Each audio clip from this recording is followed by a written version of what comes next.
Because if we don't do that, I am just going to continue blabbing, and then I'm going to forget to turn it on.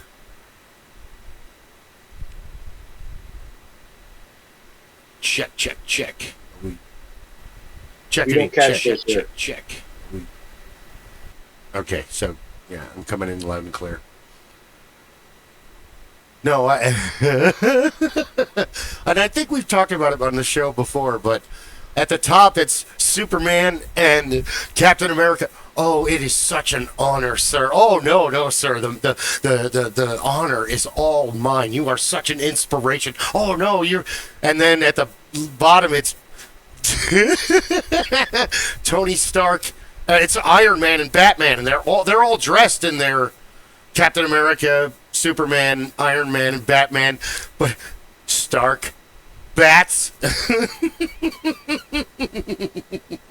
That's so how the first 3 minutes would go. And then I don't know. As much as they are alike and as much as they are diametrically opposed, to a point, I think Stark and Wayne would get along. I think they would, because they would have a hard time flexing on each other, because they both are the same. They are the same character. The flex would be like at the end of the first Avengers movie. Have you tried shawarma? Oh, well, have you been to Fiji during... Oh, well, have you been to... Because they both have so much money, they could afford to travel and see the amazing things, where meanwhile, the rest of them are just trying to survive, Because where the flex would have to come would be something like, they're trying to flex on each other with, have you seen this? Have you done this? Have you eaten that? Have you tried that? And it turns out, for this one, you have to have the young Aunt May. No. Yes, you have to have the young Aunt May. No. Only because you've got these two guys flexing on each other. Have you been to here for this and that? Have you watched the moon come up over Mars? Have you seen this, that, or the other? And meanwhile, they both all of a sudden realize that Peter Parker is eating a fresh-baked, one of Aunt May's fresh-baked and dosed cookies. And they're both like, what's that? Oh, you guys never had one of these before? I can't. Best trip in the world, as you just keep walking by. Aunt May's an old lady. She's like 92. You can't have her be sexy young. You have to have the young Aunt May for that effort. Oh, God. The only way it would be even more funny is if Aunt May, as the older Aunt May, and she became the belle of the ball? Well, no. Aunt May, the older Aunt May, and Superman's mother, Martha Kent, are sitting there. They are exchanging. They're exchanging recipes in the background. Yeah. For dough cookies and special magic brownie. You know who else I think would get along well if there was a mashup? I think Superman and I think Clark Kent and Peter Parker would be naturally drawn to one another. Because to Clark, Peter would just be Jimmy in another reality. Only fantastically more book smart. He still has the same tenacity. He has the same looking at life the same way as a teen hero without having any powers or a costume or a suit. All he's got is the Superman summoning wristwatch. But I think that, if Clark woke up one day in Marvel, New York, but he switches with, what's the one dude's name? I think it's Ben Ulrich. There's a reporter that always stands up for Peter, and they have They have him in the movie too, and what's his name plays him. Okay. And I think that if Clark Kent and he and Ben Urich switched places, Because Ben Urich dies in the Kingpin kills him in the Netflix series. Vincent D'Onofrio playing the Kingpin. But I think that if you had a switched universe where their two worlds collided, and because there's an infinity of multiverses, let's say there's one where they're all just hanging out together and they don't know why, and they don't know why, and they're going through the motions of, well, I'm Clark Kent, I'm a reporter. Secretly Superman. Well, I'm Bruce Wayne, I run a company, and, yeah, I have a jet. That would be interesting to see the premise that you just gave. If Clark Kent suddenly took over that position. Yeah. And Kingpin then tried to take him out in the same pathway. Now he finds he's got a completely different adversary who... You attacked my mother! Oh, my God. My mother! Oh, shit. I'm sorry. Let's pretend this didn't happen. What the hell's wrong with you? Kingpin goes up against Superman and Clark Kent guys and finds out, my fist hurts. Yeah. If Clark Kent woke up in... Because the joy of the Doom and Iron Man and Doom switching bodies is you can really apply that to Round Robin. What do you want to do next? Yeah. So, Guy, are you ready? Yeah, I'm getting on. Just situating the camera. We didn't even do the intro yet because we were talking about... I honestly think Bruce Wayne and Tony Stark would get along if they met at the cafe, at the restaurant at the edge of the universe. Oh, yeah. I think they would get along. However, Iron Man and Batman wouldn't.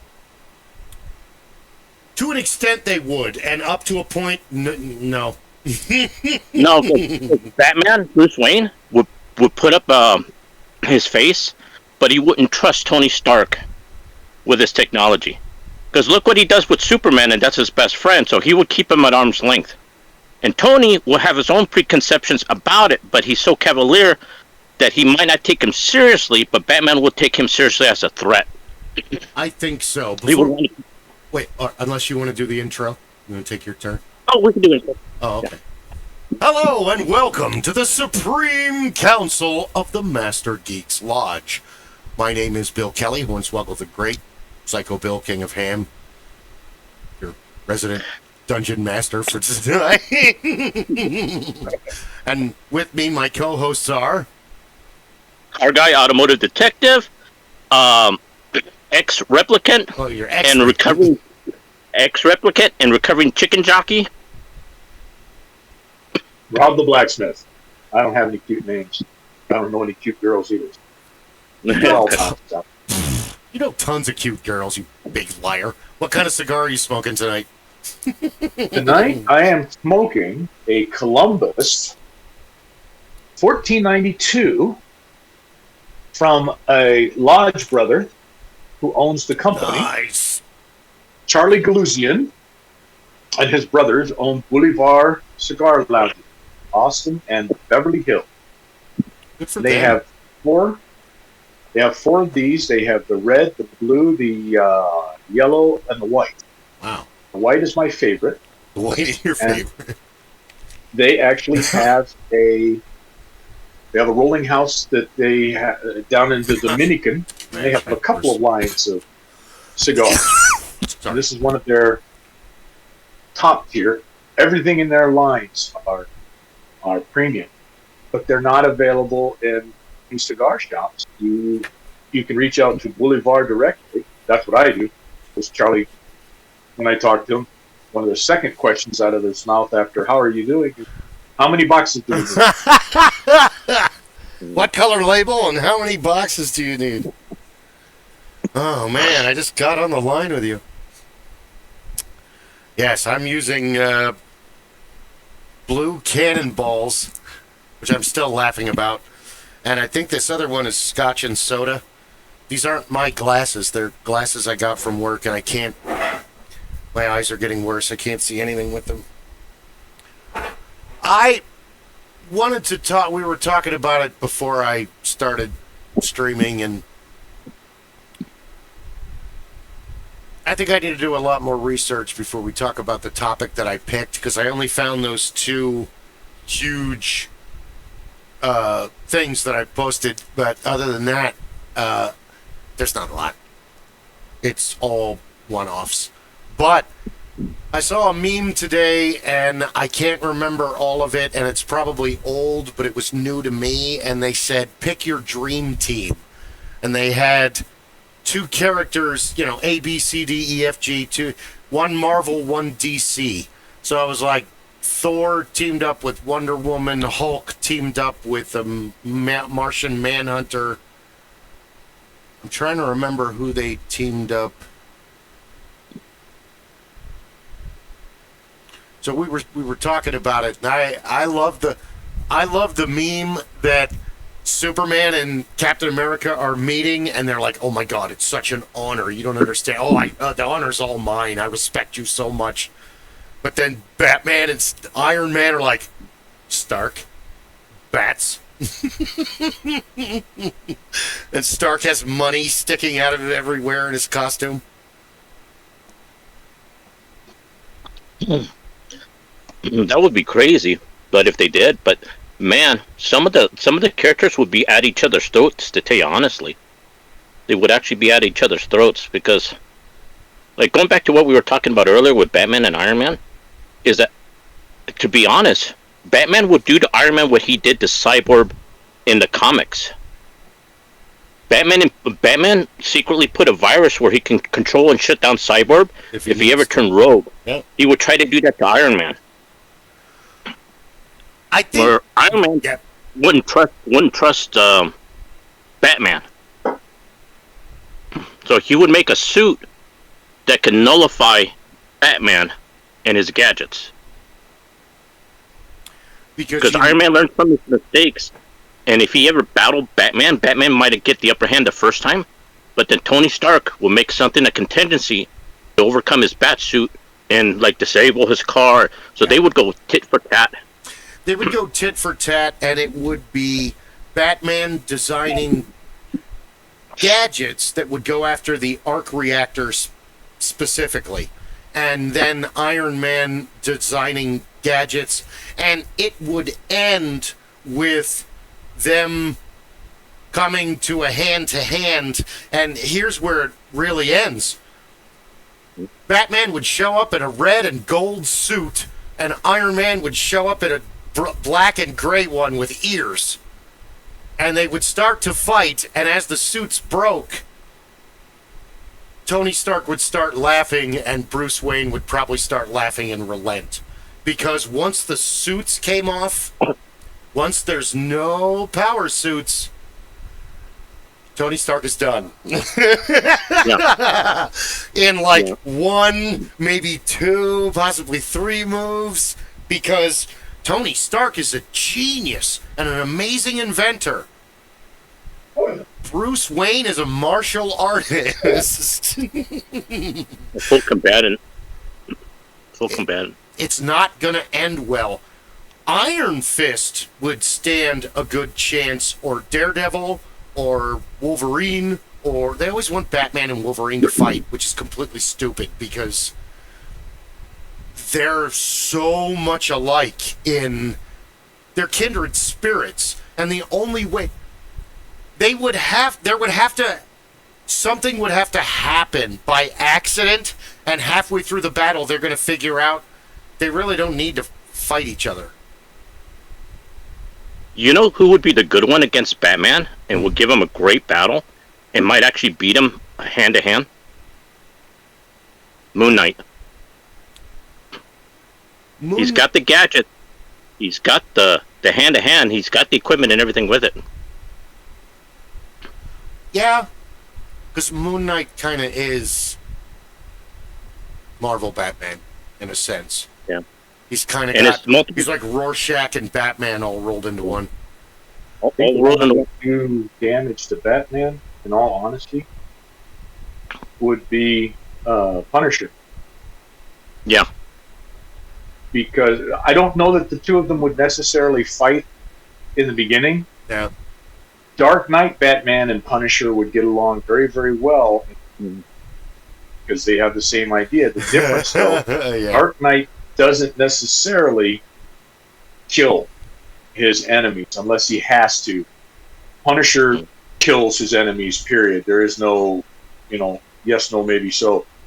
That would be the point where those two would start to separate from each other.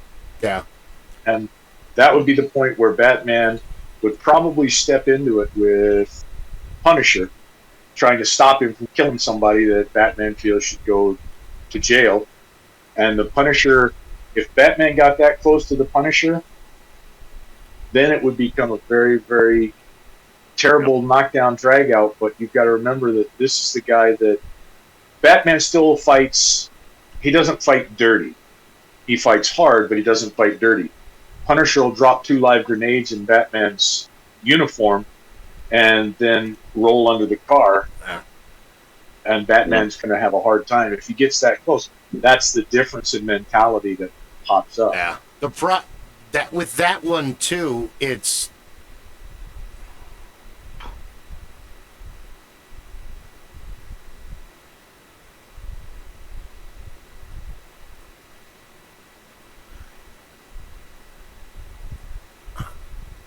also when they have such similar, it comes down to personal morals, or it would come to, if they were playing an RPG, it would be coming down to,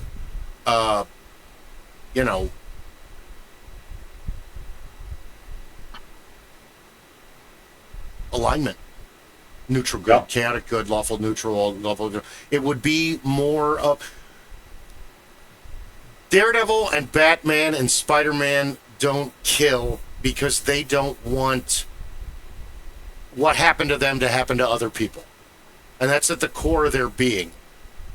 Punisher wants everyone to pay because his paradise was taken away from him. Well, Yep. yes and no, Very because particular about how he does it and who are his. Yeah, he's very specific about who is going to pay the price. But you're right, he is exacting his revenge upon the ones that caused the harm to him, into anyone and everyone who has crossed the law and taken lives, who's done that kind of damage. If you're a drug dealer, your life is on contract. If you're a gun dealer, your life is on contract. If you're out there robbing banks and you're a violent bank robber, your life is on contract. If you're a kingpin, your life is on contract. That is the way that he does it. He doesn't care about the petty thief. He doesn't care about the guy who does basic B&Es. He doesn't care about the purse snatcher. He might take the purse snatcher and break his arm so he can find out who he's working with. But he's not necessarily going to kill that guy, because that person has no, has no bearing on where he's trying to go, other than as a sign. That's it. Yeah. Punisher's motivation, just like Rob was saying, is that he's there because of the failure of the justice system. He's, like Rob says, he doesn't concern himself with those small robberies and stuff. He'll stop them, but he's not putting them under. He's putting murderers and major criminals that walk and escape justice. So he puts them out of it. Like the whole conversation, like in the Netflix series that he has with Daredevil on the rooftop, is this exactly what he's saying? He says he puts them down because what? They get to come out. They do it again. That person, he's like an avenging angel. He's the advocator for the people who've been killed at the hands of criminals that should have received justice. Moon Knight So the failure to do, yeah. Moon So Knight that's is what he is. kind of the same way. That. Yep. Well, Sorry, I didn't mean to. Well, and that's the thing, is Marvel, that's where the dichotomy, and we've spoken to this before. Marvel, and Stan Lee was willing to take Marvel into that murky world of taking lives, death, actual death at the hands of a character within there, and showing that and bringing in that humanity that shows the fragility of the psyche of each of these heroes. They may be mutants, they may be something special, they may be from another planet, but they still have this humanistic quality. They have a fractured psyche. They have a hard time dealing with many things. Some people swing far too far to one side or the other. Now, DC stuck to the high road. They always did. That was their penchant. They stuck to the high road. You really didn't see in DC Comics the hands of Batman around the throat of somebody taking their last breath. You didn't see the body that Superman had killed. You had to get further along, and they started to pick up some of that. But even now, to the best of my recollection, they're very careful. They do not soil their character with that. There may be some kind of an illusion. They may speak about it. Something happened. Superman had to destroy this character, and this character is now gone. But they don't necessarily show it. Now, in the movie, they have showed that. In the movie, Superman has ripped the head off evil characters, and we've seen all these other horrible things. But that is where they've taken it to that level. But they haven't done that, and you guys correct me if I'm wrong, but they haven't done that in the print, actual comic, because that's still kind of sacred territory, it seems, for DC, where Marvel made that transition in the 70s. They said, we're going to show this because this is humanity, and this is what we are seeing in the world around us, and our superheroes are going to have to deal with this.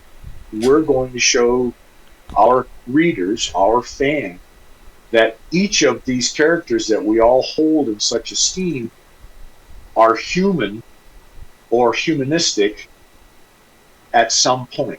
Yeah. They will fail, they will fall, they will cry, they will scream. We fail. We're Punisher humans. was the perfect example of it.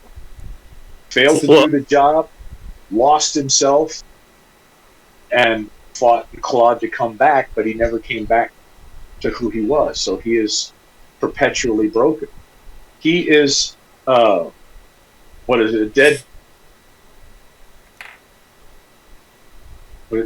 is the diametrically opposed emotionally from the Punisher. Yeah. So I would say that hold on. You're making a good analogy, because if it was the old West, right? The Punisher would be the Wyatt Earp, brooding, melodramatic, Paladin Cavalier-esque kind of gunslinger. Not that he's good or bad, it's just that these are the rules of his life, whereas Deadpool is more like Doc Holliday or Johnny Ringo, where they're kind of chaotic neutral. You don't know what the hell's going to happen next. I mean, they have a code, but it's their own code. They operate on their own system of morals and guidelines.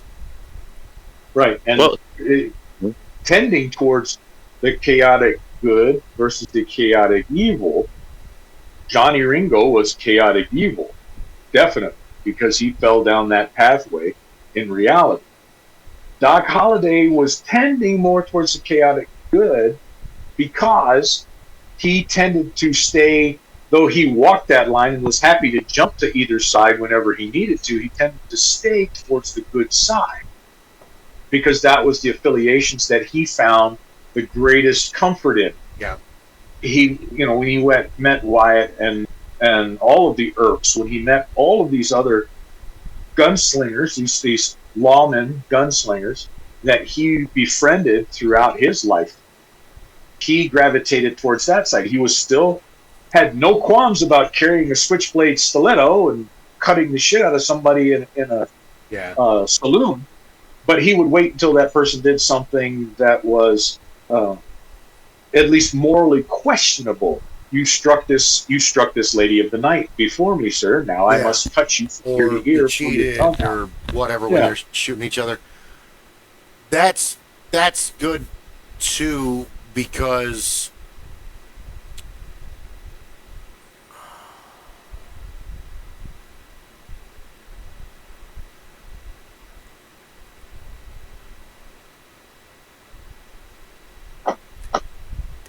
with Tombstone especially, it's hard to, this guy's evil, this guy's good. It was gray. It wasn't black and white, and the more you read into the history of it, they both did fucked up stuff. None of them are shining knights. It's not, we glorify it because this amazing firefight happened. Dude, that was 31 seconds in the entire years of them messing with each other and trying to kill one another.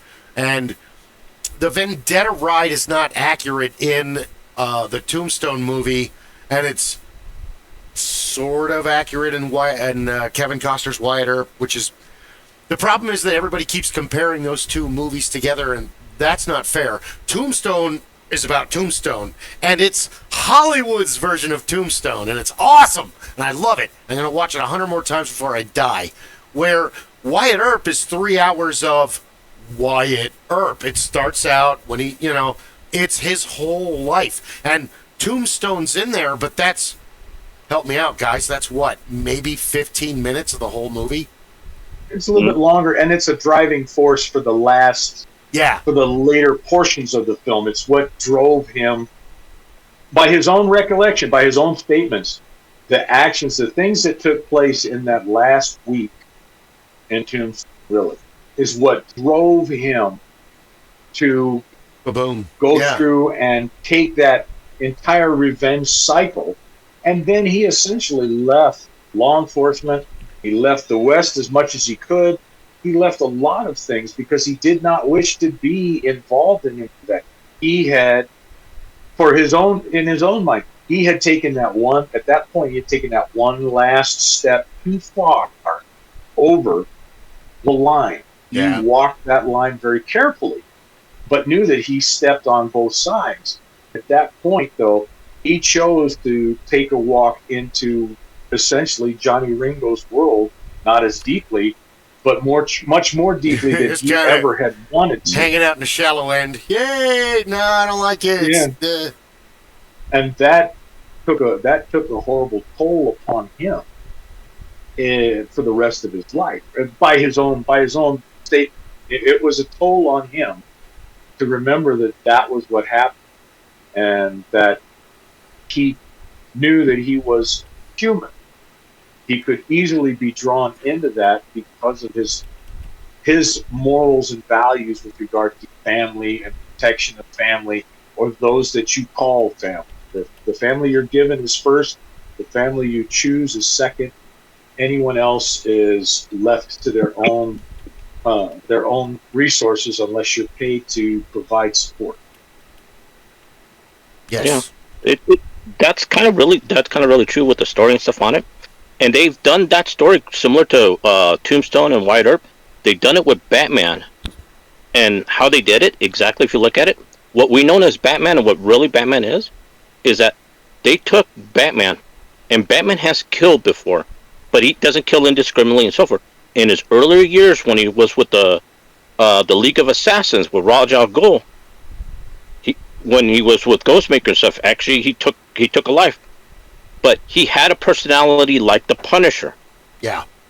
But he didn't want to become like the Punisher, so they called it as a Razul personality.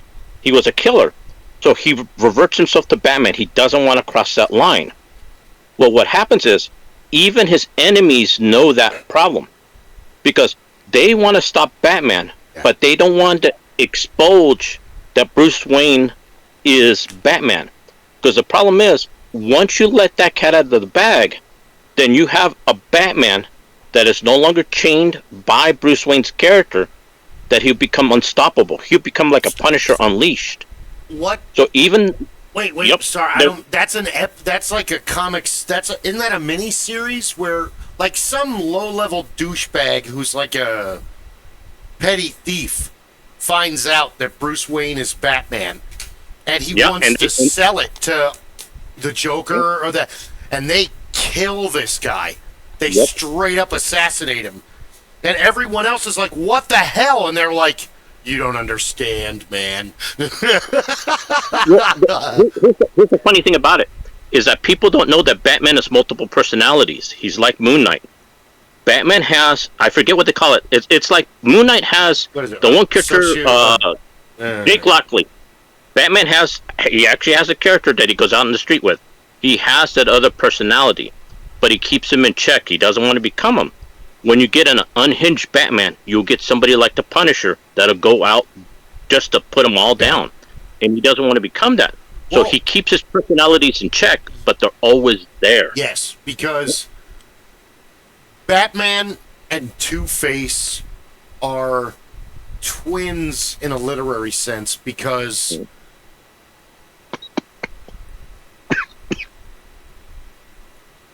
Two-Face is fractured, and in the animated series they get into the Judge, and I know that's one of the comic book lines, but I'm so unfamiliar with DC I wouldn't be able to tell you what episode and all that other stuff. But Batman is Bruce Wayne, Batman matches Malone. He's like 3 other personalities that he uses as phonies so that he can exist in the real world and not have to be Bruce Wayne all the time or Batman all the time. So, yeah. With that said, the Two-Face is Harvey and Big Bad Harv. And Big Bad Harv is the left side, the angry side. Harvey is the lawyer. He's the neutral, very even keel, you know. Yeah. It's here's the point of it. Dick Grayson actually sees this in Bruce Wayne and Batman.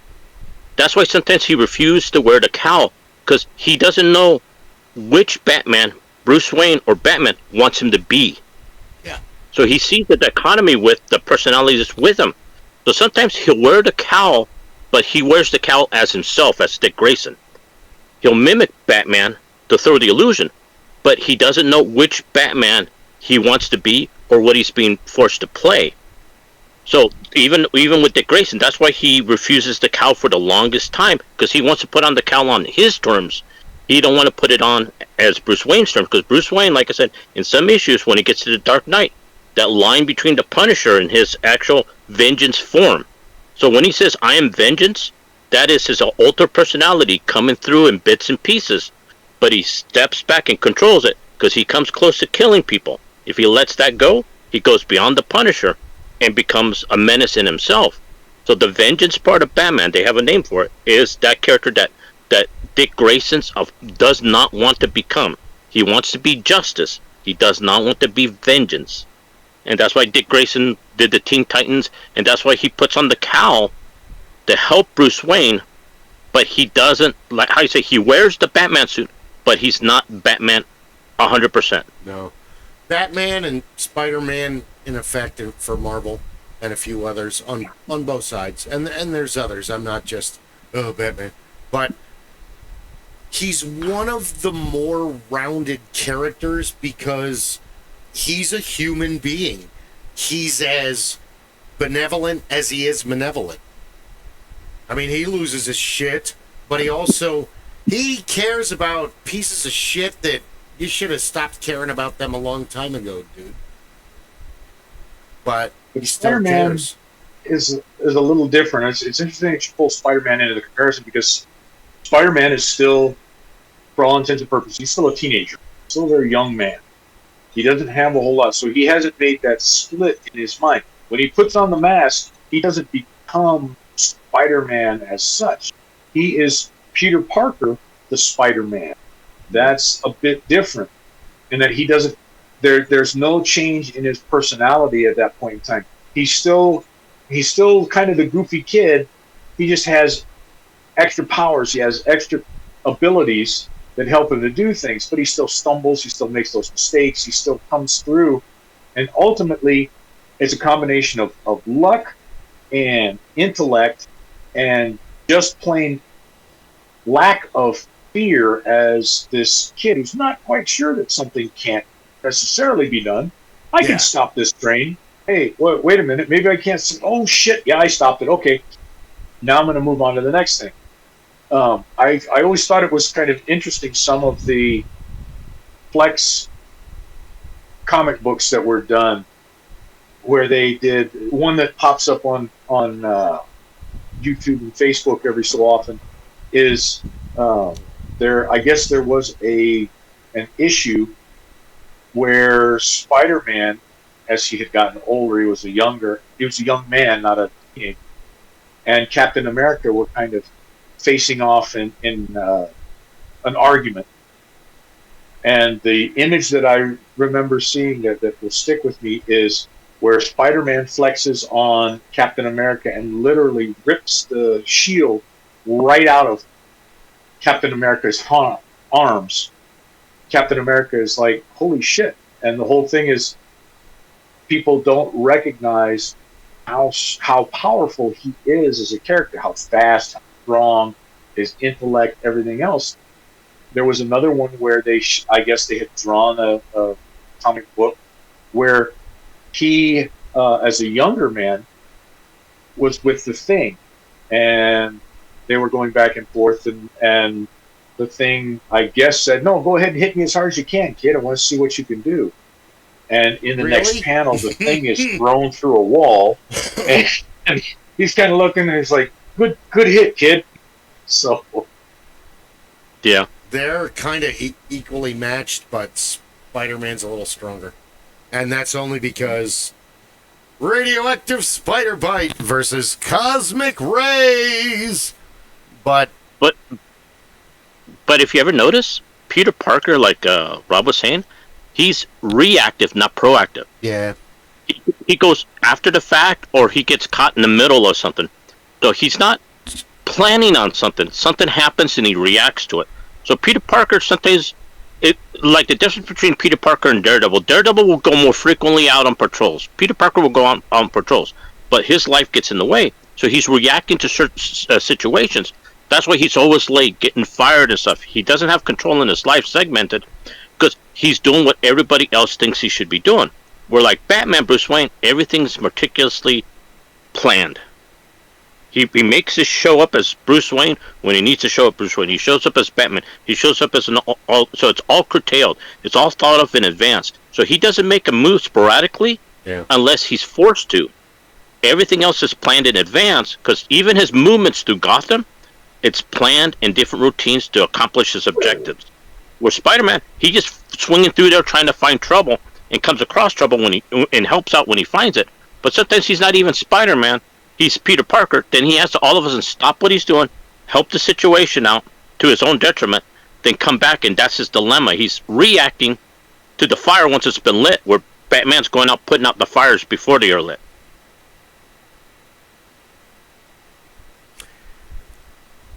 Yeah, well, you really have to piss Spider-Man off for him to be aggressive. I mean, he doesn't... Spider-Man and the Flash, if they were in the same world, they would just sit at the end of the party and just start telling jokes forever, and not doing very well with the ladies if Mary Jane Watson isn't already, if they're not already an item. Those two would be telling physics and math jokes to each other, laughing royally, having a field day talking about video games and comic books and whatever else. Yeah, the Flash is the best the way they do it in the animated JLA and the Justice League versus the Justice Lords, because they need the Flash.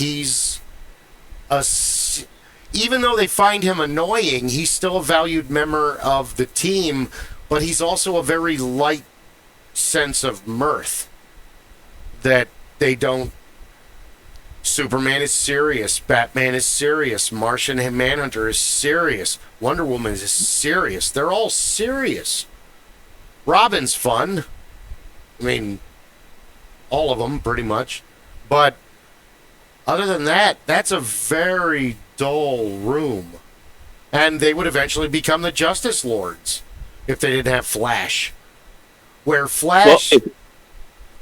Yeah, you got it. You exactly got it. And the other aspect is Shazam. And even Batman likes Shazam, and he knows something is up from the beginning, but with all of Batman's amazing intel, there isn't any intel on Shazam. He doesn't even know that he's a little kid. He just knows magic is involved, so he has to wait until an answer shows itself. And they have the conversation. Superman and Batman have the conversation in the animated series. And like, why do you trust him so much? What is that? I thought I was the Boy Scout. You were the Boy Scout. Now he is the Boy Scout. Why do you like him so much? Well, and even Batman says it. He's sunny. And that's It's true. Shazam and Flash are, you see, they don't have, Lobaugh and Arrow are the closest they have to a negative comedy like Deadpool. Other than that, they really don't they don't have, like...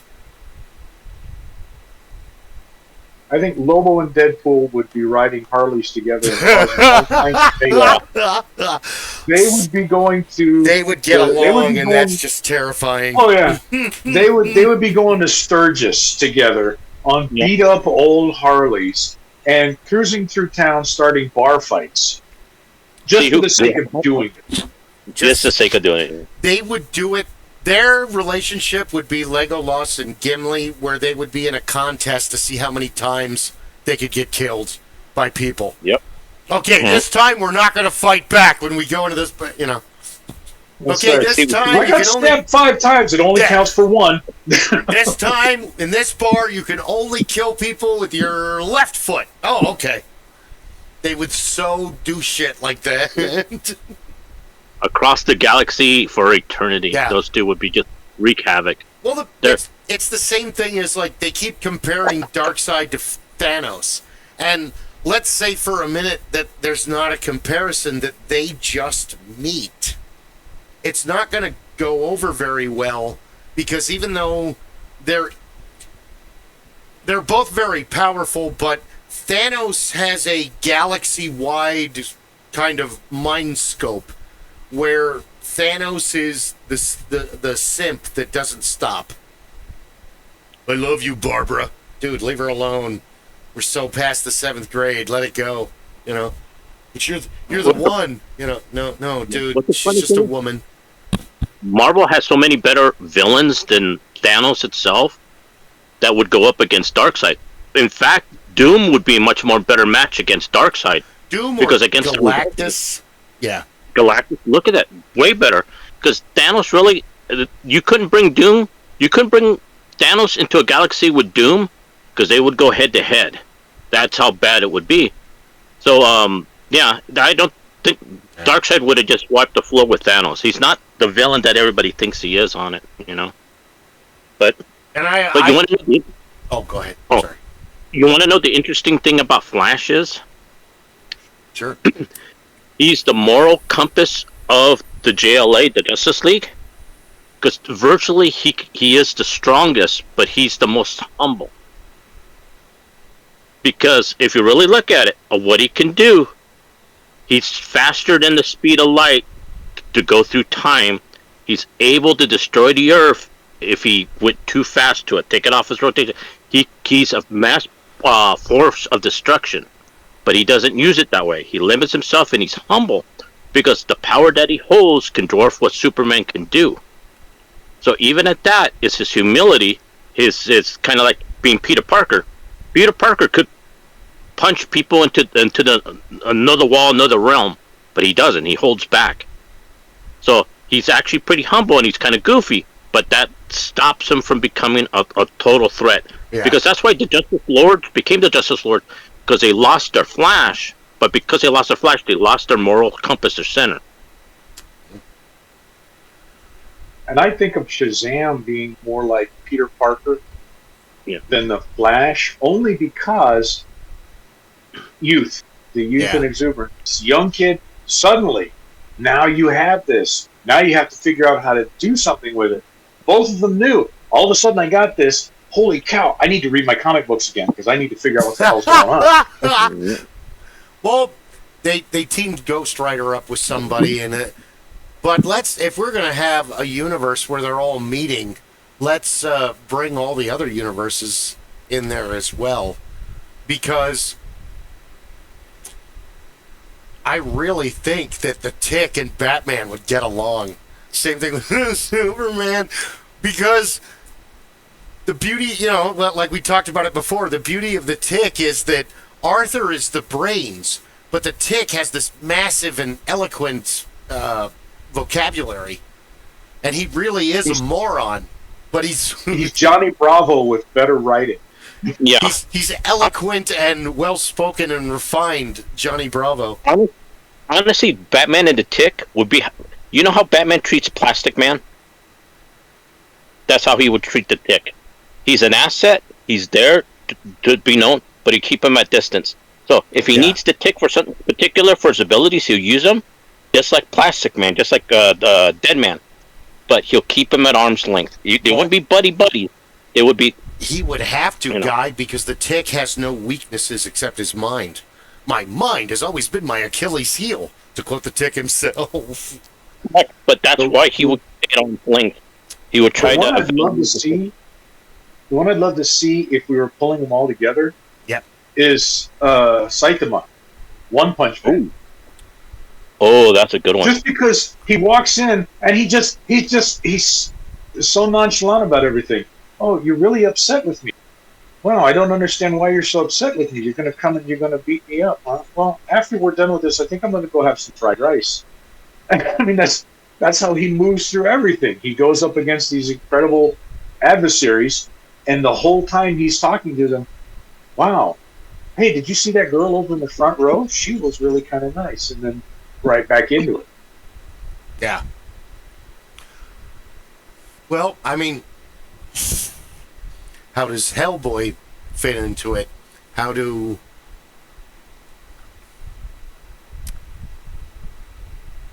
The problem with a lot of the other universes is that some of the characters are overpowered. Like, the Mystery Men universe really comes out. Omni-Man from Invincible Universe and all that. Sin City. Yeah, Batman and Marv are not going to be a one-issue fight. But there has to be a reason for the two of them to fight. Yeah. Marv would have to kill somebody that Batman needed. It would have to be something like that. Like, that's the main problem with, because there's even a Judge Dredd and Batman crossover, and of course Judge Dredd comes on top, but it's that same argument I was talking about where, one's set in 1940 and the other one's set in, what year is Judge Dredd set in? 2085 in the future? Or so, yeah. Way in the future, yeah. Last week. Last week. Well, and then wasn't there, you had the Undead Dredd, so many other judges that came up, but you had Dredd and then his undead counterpart, and there for a while they teamed up together, and so again, I knew who Judge Dredd was because someone said that's Judge Dredd, but I never ever read any of his comics. Sorry, choking on my own spit. And then I didn't really know anything about him. And then I saw the Stallone movie in 95, and hey, cool, this is awesome. This world looks really neat. And then and then Paul was very pissed off that movie was coming out. But I didn't really listen to him because, dude, let me go into this, vanilla. I don't know anything about it. Just,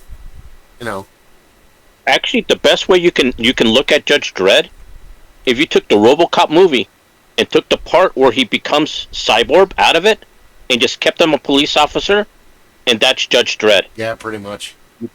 You could take the RoboCop movie and not make him a cyborg and just keep him in the uniform, but just armored up and put a mask on him, and he's Judge Dredd. They talked about bringing Dredd into Batman's galaxy, and I have to agree with. I don't know if. I'm sorry. It was on YouTube. It was one of the many videos that I watched, and Dredd would. I kind of agree with the dude making the video. He would just clear house. Mm-hmm. All of those. He would clear everyone in Gotham. Yeah.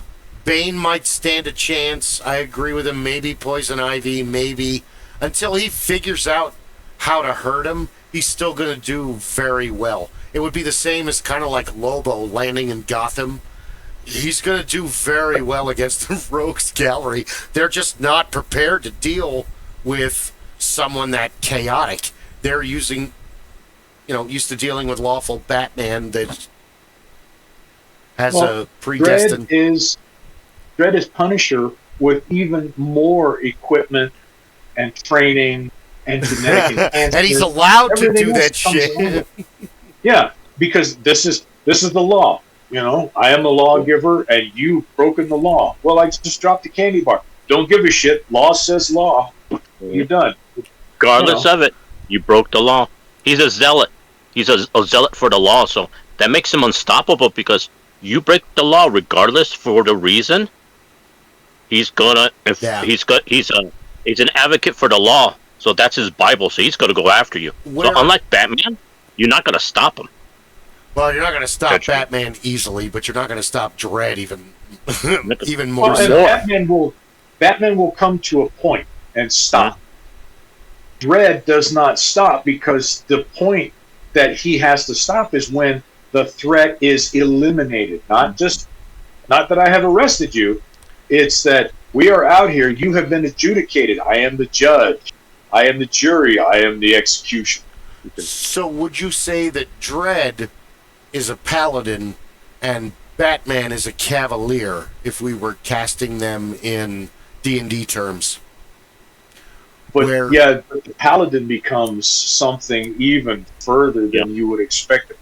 Paladins are the white. They're there and they follow in the strong code and they do the good.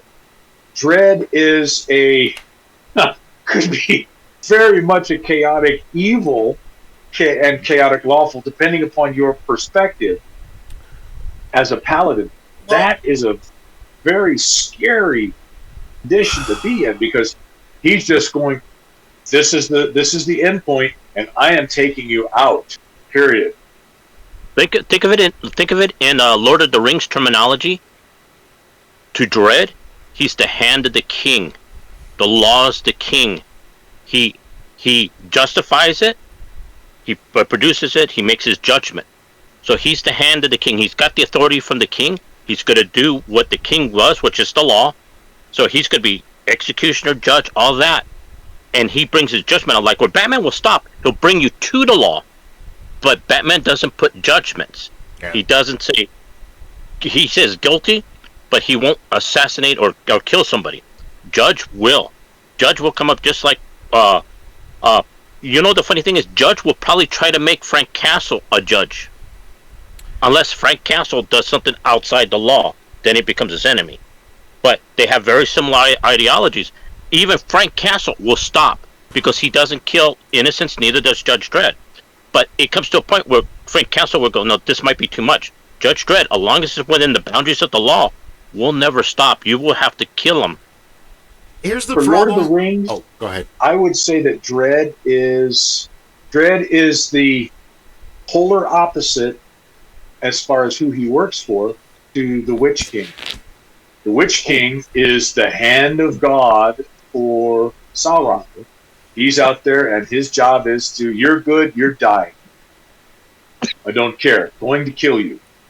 Judge Dredd would be the hand of God if Sauron was on the other side. So if he was working for, if he was working for Iluvatar, then the Witch King would now be the same as Judge Dredd. Just, I am sweeping through, I am destroying all that is the antithesis of what I've been told is proper. I'm going to sweep the field. Like a Bjorn, or there's a god of strength. One of Iluvatar's children. I can't. He's one of the ones that defeats Melkor to get him into the chain. And I gotta watch another video. Sorry. Yeah, he comes back in the ultimate because he can't be harmed. And the way they portray him, he is identified as looking like the Marvel Thor. He has the large body and the golden flesh and the long golden hair with the beard and the mustache. Movie Thor to comic book Thor is actually a huge upgrade, because comic book Thor is kind of a nerd. He's, for one thing, Stan Lee didn't research how Vikings talked, so he sounds more like what Americans would consider a knight from the Middle Ages than he does a Viking. He's more, thy lord, oh my lord, thy tholi, thutly, do thou, than he is, here to get. So it's, sorry, that was rude. But no, that would be perfect, the Swedish chef. Yeah, he is. But I would stand behind the Swedish chef. Chris Hemsworth really knocks it out of the park as Thor, and I'm sure other actors would do a good job, but he's relatable in the Jungle Book Tarzan aspect, elf of Thor's reality. Thor comes from Asgard. He's fucking worshipped all day long. He's a hero. He kills trolls and giants, and they drink all day, and they go hunting, and they have a great time, and he eats his goats, and he's got a wife, and this is great. And now he's on Earth. Because that's the one thing is, like, they get all into, like, oh, what's her name? Natalie Portman, who's a great actress. Her character, it's like, you guys know he's married in Asgard, right? You know he has a woman, right? Yeah. They never bring Lady Sif into it. Yeah. She's not a wuss. She will rip you apart. She's a Nordic woman, Slavic. She's Lady Sif is the reason why Loki is in the true Norse mythology. Lady Sif is the reason why Loki is still alive, because Loki took her hair while she was asleep one day.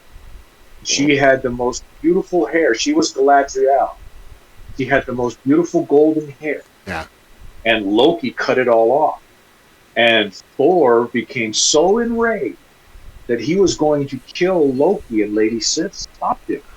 And so Loki had to go to the dwarves, and they created new hair for her from ethereal gold that grew.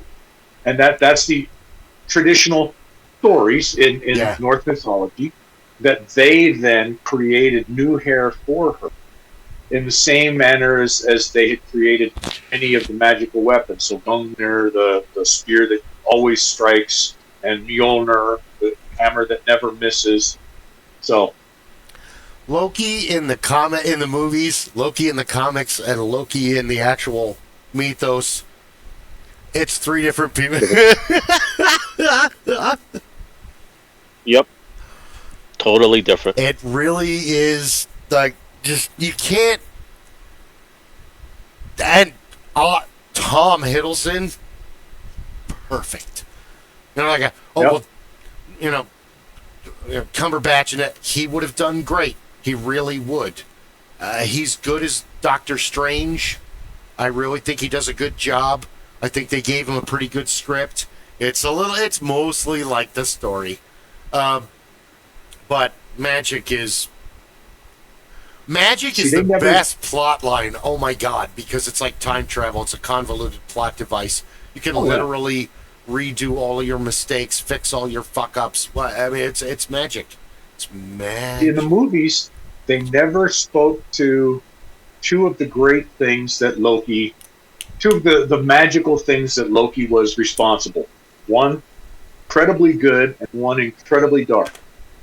So Loki is the father of Fenrir, who fights Hulk in Ragnarok, in the movie. But they never mention that Fenrir is Loki's son, the first wolf.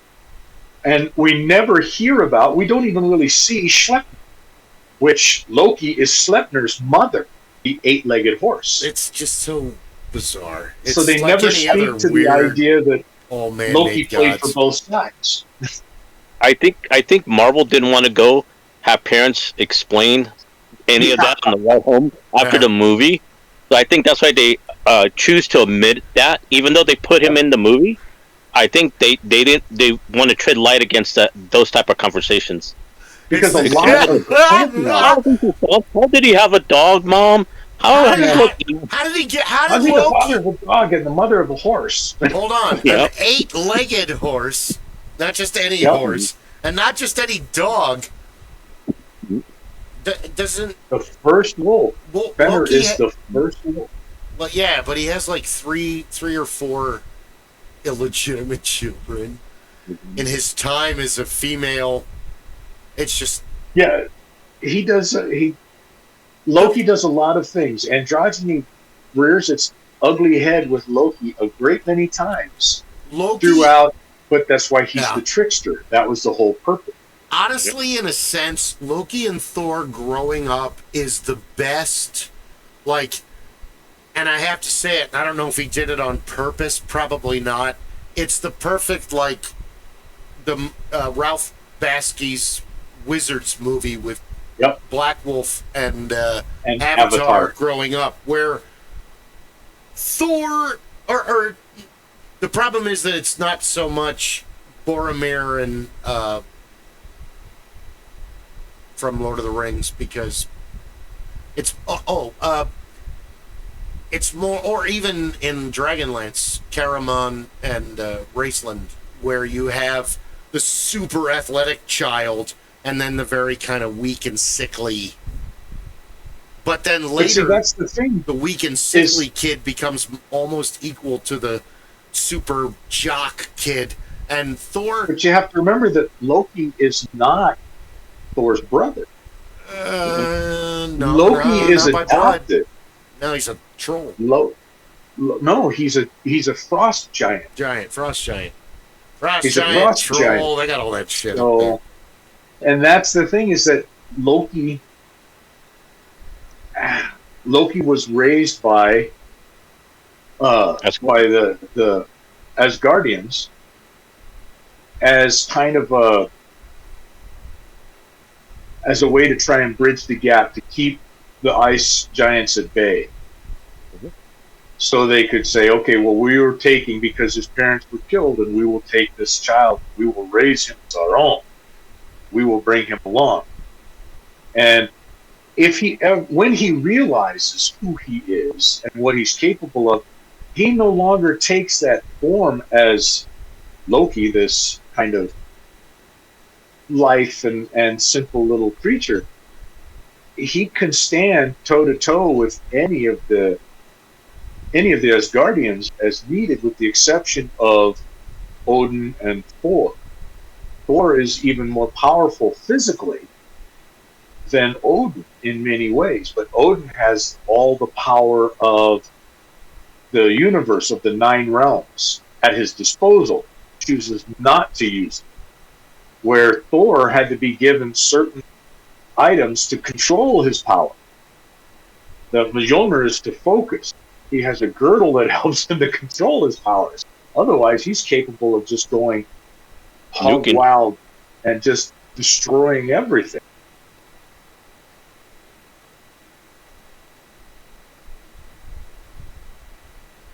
Yeah, if you put that stuff into the comic books, the kids will go, "This is insane. Where the hell did this shit come from? This isn't real." They got the comic code. They can't be getting into all of Loki's sexual escapades. Well, if you look at it, it's watered down. It's very rudimentary in comic book form, because Loki is very... They focus on the trickster, but didn't focus on his tricks. So they made it very superficial. They toned down Thor. That's why Thor became very jokey, very comic-y, because they were writing it for kids and so forth on it. But even in some of his books, you could see that when you talk to the series with unworthy Thor, or where you read the series where Rune King Thor, he's very diplomatic. He's like a king. He's becoming like his father. He takes on that personality and that mantra, so he turns inward and becomes. It's like when a kid becomes a man. Like Beta Ray Bill and all the. Yeah, he becomes very stoic in his ways, but they don't. But that's not good for kids. So I can see where the Chris Hemsworth on it is. He's first a petulant child, and he's growing into it. Now he's going to become more of the Thor. I think if we ever see Rune King Thor in cinema, that'll be the definite Thor and how he is, because he's going to take over Odin's position. But where you see it in cinema, don't know. I think that might be a hard pill to swallow for a lot of people. You know, it's like you'll never see a true Loki. Like, Loki in the Marvel Universe has become the god of stories, so he took on something more than himself. You know, so he's no longer the god of mischief. He's become the god of all stories. So they took him to another thing on it, which is totally interesting. But he's really, not. Go ahead. Oh, he's not the quintessential Loki of Norse mythology. He's taken on his own journey in Marvel. He's actually closer to the mythological Loki because of his. Now he has the power. He has the capacity to spin the tales, to make the turns, put things into perspective, or to put things into play that otherwise would not happen. The difference is he doesn't have all of Asgard keeping control over him, reminding him, hey, you're just one. We are many. Do this. You have to stand before us. We won't kill you, but we will make you rethink your life's choices up to this point very heavily. And that's the only thing that really ever kept Loki in check in the mythology is the fact that he would do something.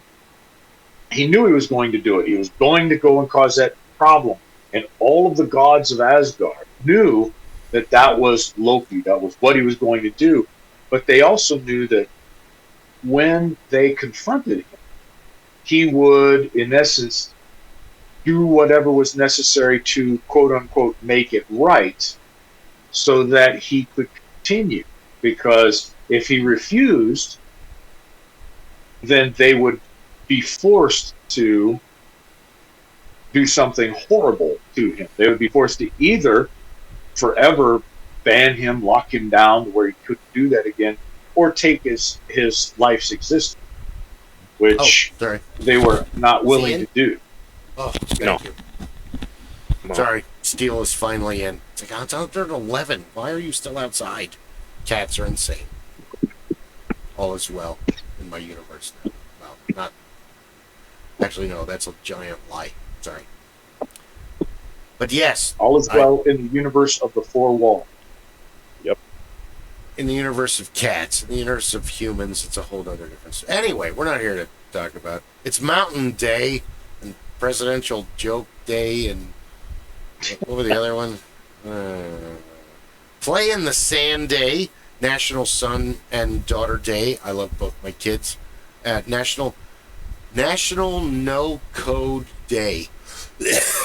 This No Code Day? No code. Like no code? So basically, you're not supposed to fix a problem with coding it like you would the traditional way. You're supposed to use an app. Oh, if this doesn't have scam written all over it, I don't know what I was hoping it was something more akin to what we would have loved to have had when I was on the trucks. No code day means that I don't have anybody taking a full code. I'm not rolling on grandma down in the I'm not rolling on grandpa down in the garage. No code. I'm glad your mind Nobody's went allowed to to have a code. Goes immediately to human tragedy. Like and subscribe, folks. We love your loved ones. We'd save them if we could. Oh my God. That used to be the thing that we would tell people all the time. The one comment that you would get, you roll in on somebody trying to help them. They're pissed off. You're only here because you're getting paid. Lady, I make minimum wage. You need to understand that the reason I'm here is because I don't want to see you die. I would love to get a call one morning that says, "Hey, you don't have to come in because nobody did anything stupid today." Great, I can go to work. It's okay now. There's been no accidents, heart attacks, and catastrophes. Take the day off. I saw that. It was an episode of Torchwood. It was awesome. And then it wasn't. You know, that was Family Guy too, wasn't it, when Peter became deaf for a while? Yeah. Because Death broke its leg, and Stewie was very, very happy. It was a great show. No, same with The Simpsons. I quote The Simpsons probably more than any other show on the planet because, well, The Simpsons started on the Tracy Ullman show on UPN in what? 93? 89? No. 87. Oh, 87, 88, because it was Tracy Ullman, because they got, yeah. Oh my God, that's going way back. No, wait, you might be right. It might be closer to 90. Well, they had the pieces there, but then they became the full short like in 91, 92, 93. Yeah. But Tracy Ullman was a couple years before then, because they were just excerpts. Yeah.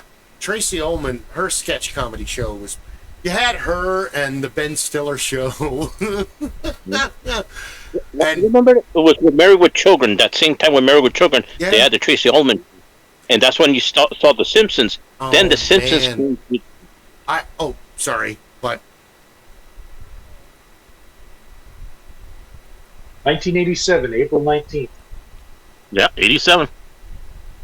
I was like, oh yeah, had to been The Simpsons. Isn't it curious that The Simpsons predicted a whole bunch of stuff, items before it actually came out? Yes. When you look at the episode, decades before they came out. You know, my biggest one is when they discovered and put down the God particle. When Homer Simpson is writing down his equations, and somebody that was a mathematician decided to write it down, but it was like 13 years before they actually found it. Yeah. Oh, like holy crap! I think Matt Groening has a portrait of himself in his attic, and he also happens to have some of the Infinity Stones that he keeps on his desk. That's my story, and I'm sticking to it. Well, the beauty of The Simpsons in the beginning is it was like there's the difference between in our history of American, culture and subculture that, Leave It to Beaver. And then that, you kind of have My Three Sons and, what is it? What's the one with Bill Bixby? The Courtship of Eddie's Father. Eddie. Well, you have this. Okay, here's the cookie cutter family, but really it's not every American family. Every American family doesn't fit in a box. All the way up to the further you go along, television, media, comic books, movies, books, stories, everything. It's all a mirror for popular culture, and you have this strange dichotomy that happens in America that's happening now, where on the conservative side, these are the family values, and but then on the more progressive, on the other side, hey man, people should be allowed to exist, and the melting pot is what it should be. So everyone should meet in the middle, and depending on where you live and what's going on, for the most part, most people don't fucking care. They have their own struggles. They've got their own thing. They've got their own shit going on. Look, dude, I don't care about your problems. I've got my own. Do you want to hear about what's going on in my life now that you're holding up my day and all this stuff? It's the difference between... There's a fantastic difference between being a bartender and being a barista than there is being a waiter or working the counter or the window at the fast food place. Fenrir agrees with me. You have a different level of human connection. If you're working at a fast food place or you're a waiter, you have customers that come in every time, and on the surface you get to know them. But if you're a barista or you're a bartender, you have customers that come in every single day, and they unload on you after you reach a point of trust in their life that they can confide in you, and they're allowed to unload. So here you're allowing somebody to totally unload on you in the morning as a barista, and God, I hope at night and after lunchtime as a bartender, where they unload on you at night, and you're kind of like a fly-by-night psychologist, because you're offering the best advice that you can that comes vicariously through your own life experience and what you've gathered through others. So that being the modern day bartender psychiatrist is the barista, if you think about it, for that same purpose. But you just made me think about something. I looked up on the Weird Wide Web. See what I started? So here we go. The superhero psychologist. There is a genuine therapy called superhero therapy. And a superhero psychologist uses fictional superhero narratives to explore real-world psychology, mental health, and social issues. So they use that as a therapeutic adjunct to work with patients. That is actually something that the three of us have been speaking about for the last year or so, is the humanity that exists in some of the superheroes and the tales and the use of these classical narratives to try and help somebody frame their own condition, own lives, their own understandings in a manner that they can then characterize, they can feel more comfortable with. Yeah. They can look at it and say, oh, well, yeah, Superman is afraid of losing his mom. Batman lost those people that were closest to him. How do we deal with that? Spider-Man never even met them. Superman never, I mean, yeah, Martha and Jonathan, but he never met. Kal-El? No, that's him. Jor-El. And I don't even remember his mom's name. Sorry. I'm going to share this link with you guys through the chat so you can see this. This is rather interesting. Put it on the Facebook page. I feel like a crazy narcissist. I'm the only one that posts on that. I thought I gave you guys both permission on technology. Well, to put on what Rob was speaking, and I'll speak to it myself, is that one of the organizations I work for is put on the Cape, and we do charity for sexually and physically abused kids. We use superheroes to get them to talk and to become open again, because some of these kids are really abused, really timid, they're really frightened and stuff on it. So in the guys, just like what Rob's saying, using superheroes so they can talk about what happened, to bring them into normalcy. Batman is who's your favorite superhero on it. That's an organization I'm part of. Is they use that iconography of superheroes to help kids adjust, to overcome their trauma, and to help them out by providing toys and stuff and necessities. But you use the superheroes just like Spider-Man, Superman, because the kids that are in trauma or been traumatized will identify with a particular superhero overcoming their trauma. So with that, it becomes symbiotic with it. So they look at the superhero as like Venom. Sorry, that's a terrible example. I'm sorry. But the kids do. Guy? Rob?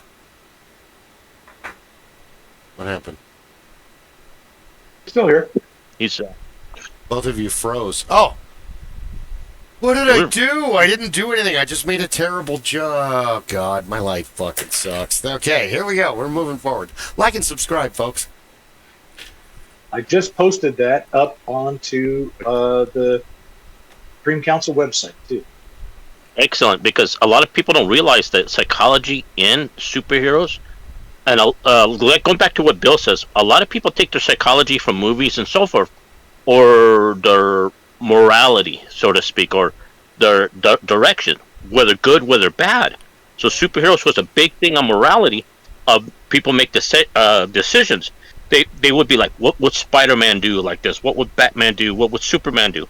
So sometimes they take the cues, social cues, structural cues, and stuff on from superheroes as what they would do in a situation. How would they make the decision? How would they justify the decision? And the ramifications of that decision. The meme is, when you're young, you idolize Captain America and Superman, and then as you grow older, you start identifying with Batman and Wolverine. Oh my God, just slash them up. It'll be quicker and easier. Just move on with our lives. And it's the difference between looking at your life and how you looked at things at, say, 7 or 12, and then looking at things in your 30s or 40s or 50s, and it's like, I'm the same person, I just have the scars of time and experience upon me. It's the same way as you don't look at people that are much older than you the same that you do when you're pre-teen and pre-20, that you do when you're 35, 45, 55. You look at people that are 70 plus differently. You look at you know what it is? Oh man, you're so old. When you get into your 40s, you're like, you're so lucky. You're still here. But you know what it is, and people don't realize this, is you change your view and your perception. You, in time, change your view and your perception depending on where in life you're standing and when you view it. Yeah. So some people have different stages in when they view it. As a kid, you're looking forward. You don't know what an old person feels like because you can't comprehend being old. Everything's new. You're learning things for the first time. Yeah. As you go along and get years behind you, you can look forward and you can look back. So your perception looks differently. So now you can see, okay, I have to think about my future, but I remember what my past is. When you get older, you get much more of a greater view behind. Like they say, sometimes hindsight's 20/20, but hindsight never happens ahead of time. It always it's reflective. You don't say hindsight is 20/20 in the future, because nobody ever looks hindsight 20/20 in the future, looking at all the things possible. True. Unless you're always thinking about the future. It's always retro. It's always behind. So when you look at it now, you're looking at it, well, I remembered this back then, but now I can compare it to my future and what's going on, and I see the difference, good, bad, or indifferent. Yeah. So a lot of people look at that and change over time. It's very, very easy psychological that where they can go, I'm going to either do better or I'm going to do worse, but it always changes. Mm. Superheroes are the old Thor, Hercules, Gilgamesh of today. I saw another meme where they're saying that Enkidu is the first Hulk. Well, does that make Gilgamesh the first Captain America? Possibly, yeah. But then again, this is gross that they couldn't put in a comic. Is Gilgamesh kind of uses a woman to kind of pacify Enkidu for a bit, so he can kind of manipulate him, because there's a week of jungle sex that happens that the whole village can hear. But the question you should look at it, but Gilgamesh is not your Captain America. No, he's Samaria's Captain America. He's Conan's Captain America. No, if you really look at it, it really depends the time and what you're looking. Awesome. Because if you look at different writings and different look at sensibilities, anime in Japan is different than anime in America, which is different than anime in France. Ooh, good so point. Even though it's all cartoons, the subject matter is different in how they portray it. So in some you can show murder, you could show adult themes, other ones you can't. So Gilgamesh for someone would be a hero, for another would be a villain. The other, it's a cute, quaint story, but it goes no further. True. Like Nimrod and all the other. It's like, this is a villain in one. The same would be like for what's his name? Dracula. Yeah. Wachovia. They don't see, they Americans and Europeans, yay, Dracula. Like some of the natives, they interviewed him, and it's like, this is like saying George Washington is a blood-sucking creature of the night. That it's like, if you read the history, it's like, yeah, Dracula's a great story. And I'm sorry, 1992, Gary Oldman. Good film. One of the best movies ever. Thank you very much. Hands down. But Keanu that's Reeves the interesting and go. Sorry. Oh, it becomes anecdotal after a while. It just what people's personal perceptions of him, because it's not what reality is. When you look at Vladimir the Impaler, he is who he is, good, bad, or indifferent. He did what he did. The histories will tell of his story. How you view it depends on which side of the history you're on or with. But the story is just the same. Interesting take. Have either one of you seen the movie Lost in Translation with Bill Murray and Scarlett Johansson? No, that wasn't the reason I watched the movie, but it was a huge bonus. One of them. Have you seen it? I seen it a long time ago. Have you seen it, a long time ago. Okay. It's been a while, yeah. You're basically talking about when they're like Scarlett Johansson and Bill Murray are doing stuff, and Bill Murray gets called by his agent, and they're like, "You've got to come in and do a photo shoot." For what? For the scotch, for whiskey or whatever it was. Do you remember that part? And he's there, and they're like, James Bond, and he's like, "Oh yeah, okay. Here's my best Sean Connery."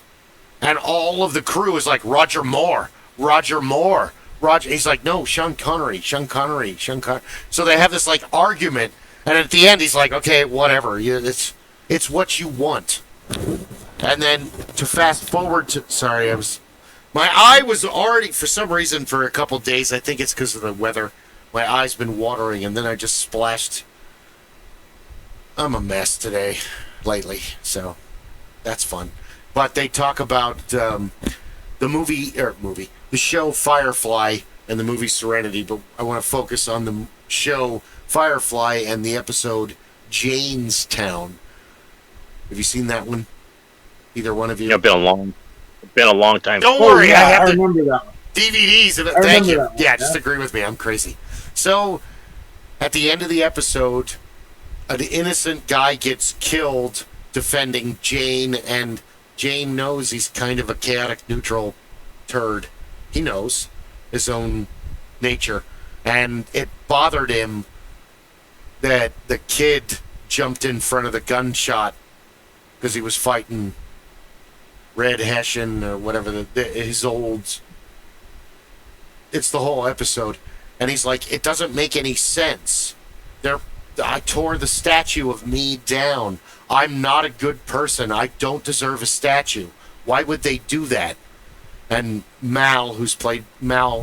Captain Reynolds, who's played by Nathan Fillion, tells him it's not about what you need or what you understand. It's about what they need and the symbol that keeps them going. So the same is with, I know I'm reaching very far because you brought up a very dark, different than what I wanted to talk about, but tonight, but which was toys killing children, but we'll keep that for another time.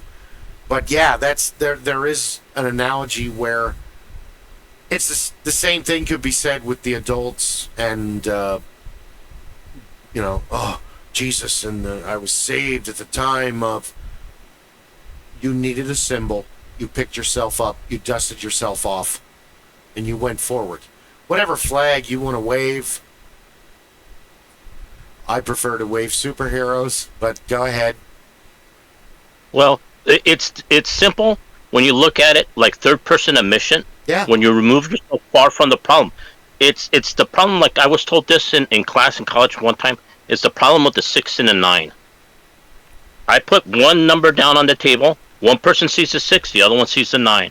That person will always see a 9 because that's what on their side of the table looks like a 9. On the other side of the table, that person would always see the 6. Me, standing to the side of it, I see a number.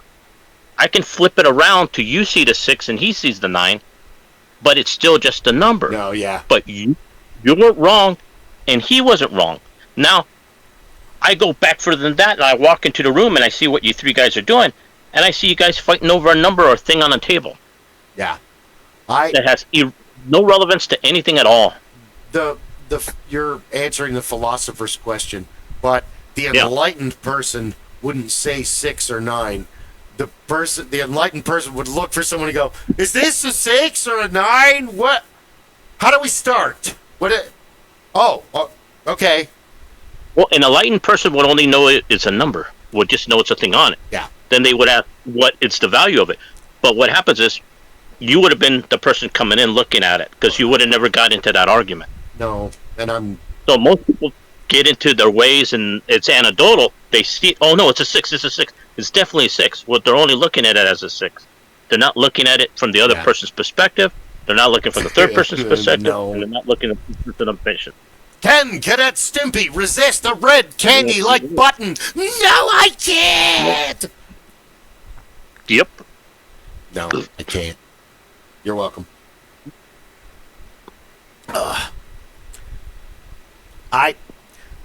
There's a deep psychology within us that we want to. Well, I don't know. People are different. Some people are helpers. There's givers and takers, and the needle is varying in people because some people are super selfish, and then they meet one person. It's like, what? I don't even know you, dude. I don't know. She's awesome. Whoa, slow down. So, kind of stumbling in life, you kind of see it all. Well, that's the beauty about comics. They deal in psychology where you don't even think about it. Yeah. But inadvertently, you're digesting it. And people don't realize that. Especially, no, like in the aspect of The Mask. That's just one huge psychological. It's even called the world of id.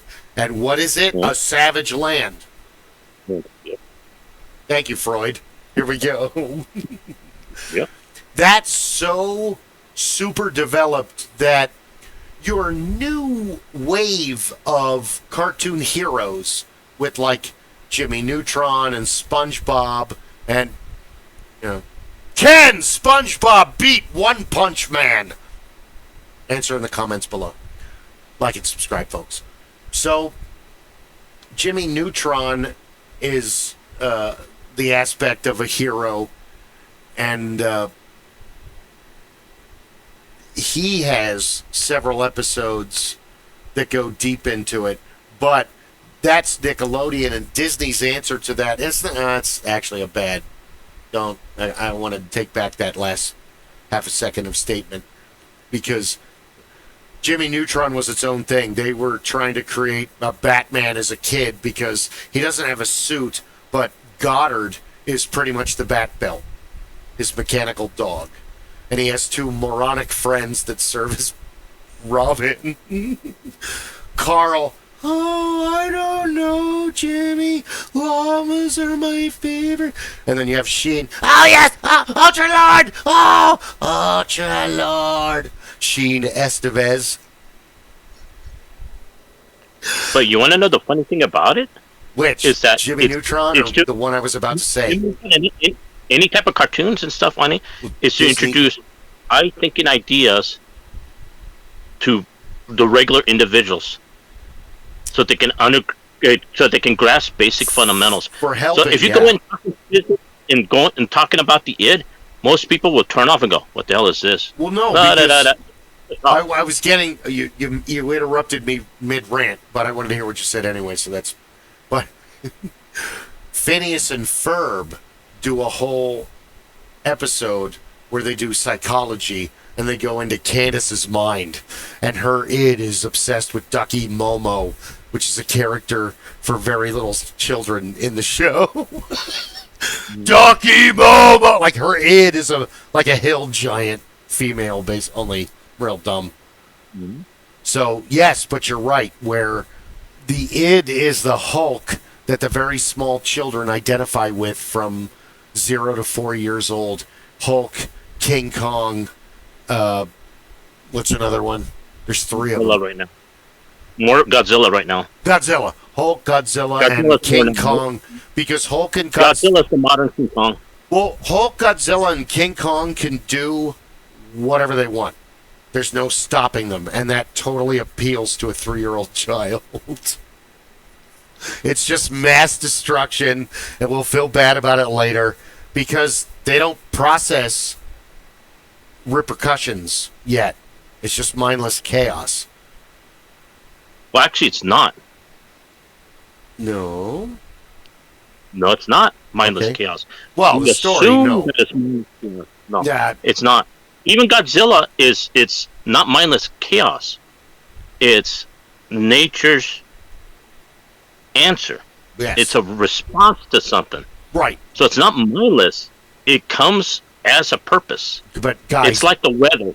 0 to 3, you don't really fathom what you're talking about right now till later. You're talking like when you're 3, you're looking at Godzilla and you're like, ah. Correct. But what happens is it gives you that time for reflection. What you don't understand, it gives you that nugget. Yeah. That later on when you reflect, it comes alive. So as a mindless kid, Godzilla, King Kong and stuff, you don't think about accountability until later on you rewatch it. Then you go, oh, wait a minute. So what happens is it has to sprout. That's when the idea was planted. Yeah. No accountability, just mindless destruction. Hooray, let's go. And you're rooting for Godzilla. How many buildings he's got to tear up? Then Yeah. the question comes up, why is he doing it? Once you get that Well, question, later, yeah. you go, whoop. Now your thought process has matured and gone up. So as you go along, that same movie, regardless of it, takes on a different meaning. So what happens? Back then, you don't think about it, but that seed was already planted, was already there. That question is going to come up. It just when.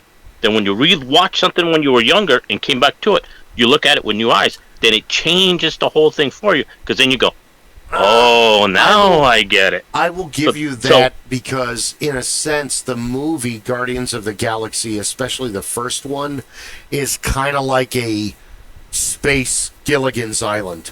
Because you Yep. have Star-Lord is on a spaceship. He's escaped. Well, first he had his mom, and he had, his dad, and the Hoff. And then his mom dies, and then he gets stolen, basically, and he lives in a period of terror, but then he escapes, and he creates a utopia, dystopia for himself, because on one hand, he's got the ultimate setup, where he's got the Groot is kind of like the super gung-ho positive best friend that everybody wants, where you're like this and they're like, yeah, I am Groot, no matter what you want to do. And Rocket is the other aspect of the older friend that is for your cause but kind of has their own agenda at their hand. Drax really symbolizes the period of childhood we've just been talking about. He's kind of a nerd. He doesn't understand social cues. He doesn't understand metaphor or innuendo or any kind of... He only understands base comedy. And that's fine. You don't have to be a fucking comedy genius to hang out. You can just enjoy the laughs and enjoy the day. But then with the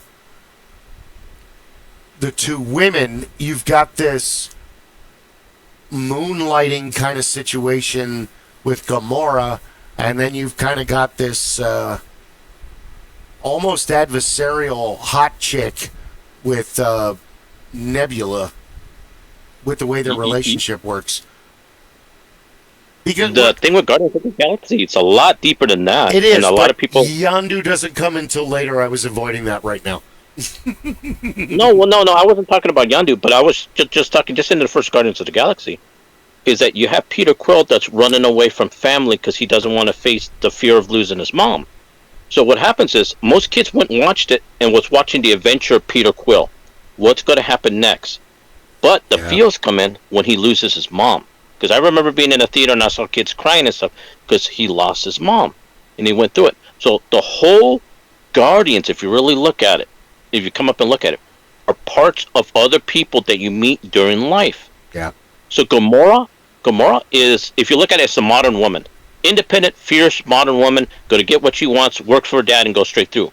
Nebula is the abuse, either could be sexually, could be physically, a woman that's been broken down, put apart, and so forth on it. So she's got a hatred inside for her. You could look at Drax as being somebody on the spectrum. Could be anything from autistic or anything on the spectrum. You can represent that. When you look at Quill, he's the orphaned, making his way through whatever goes, whatever family he gets put up with, and everything. Groot is not part of society. He's the follower. He follows Rocket. Rocket is the closest thing to a parent type for him. True. And associated with him. Rocket is the anti-antithesis of being a family. He's been treated so bad by society and other things. He wants nothing to do with it. He's going to do what he wants. He's the complete outsider. Yeah. He's just going to do it for himself. He's the selfish person out of the whole butt. But coming together over time in tribulations, they built up a family. Yondu just becomes the absent father and becomes a stepfather by the next movie. Yeah. He wasn't cool, but he was the stepfather, so to speak. Well, we were talking about it earlier. Yondu has the same... Yondu and Magneto and Loki all kind of have the same character arc, where they start out as just giant assholes and they become heroes. In a sense. Not so much Loki. Well, if you look at Yondu, wasn't really an asshole. That's a big misrepresentation. He was selfish. And when he was selfish, he did asshole-like things. Because if he wanted to kill Quill, he could have got Quill. If he wanted to deliver Quill, he could have delivered Quill. He could have been a real asshole, but he wasn't. He showed restraint, but he was selfish. It was about the money. It was about his self-gratification. It was about him. Give me that, yeah. But what happened was, over time, it became more than about him. Yeah. That he started inadvertently protecting Quill. Well, if he was an asshole, he wouldn't care what happened to Quill. He wouldn't give a shit about happened. It would have been all about him. Nor would he have killed himself for Quill's survival. Correct. My introduction, I love Michael Rooker. I think he's an amazing actor. But my introduction to him is Mallrats, where he is a giant asshole, and there is no character arc of redemption because he plays a brilliant character because he's the villain on two levels. He is I think he's like the producer, and he's staging the event that's going on in the mall, but he's also the father of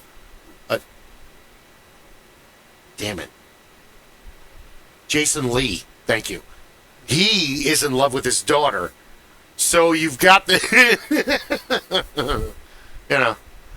that's going on. So he's like losing it's the equivalent his performance, Michael Rooker's performance in Mallrats is equivalent in awesome magnitude of Ted Knight's performance in Caddyshack, because everybody talks about Caddyshack with Chevy Chase and Rodney Dangerfield. Dude, the person that makes that movie is Ted Knight. He is the most fantastic villain of all the villains that are in that movie, because he isn't the only one. Bill Murray is fighting with his Scottish boss. Chevy Chase has all this other shit going on. The caddies are all fighting each other. I mean, Brian Doyle Murray wrote that movie, and it's really a club sandwich layer of crap that the main characters have to go through. But none of that can be pulled off without Ted Knight's brilliant performance of being... Ted Knight's an unsung hero of Hollywood. He doesn't get the chops that him, Jim Backus, and a whole list of others that are just amazing that we don't even talk about him anymore. Yeah. To go with that was like with Caddyshack, that was a whole bunch of ego clashing. Rodney Dangerfield, Bill Murray, Chevy Chase. So when you really look at it and break it down, when they talk about it, that's why Bill Murray, if you look at Bill Murray's character, you could take him out of the movie, and the movie still would have ended the same. He has he interchanges, but he doesn't talk to a lot of people in the movie. He interacts with very few. Most of it's very with few. the one.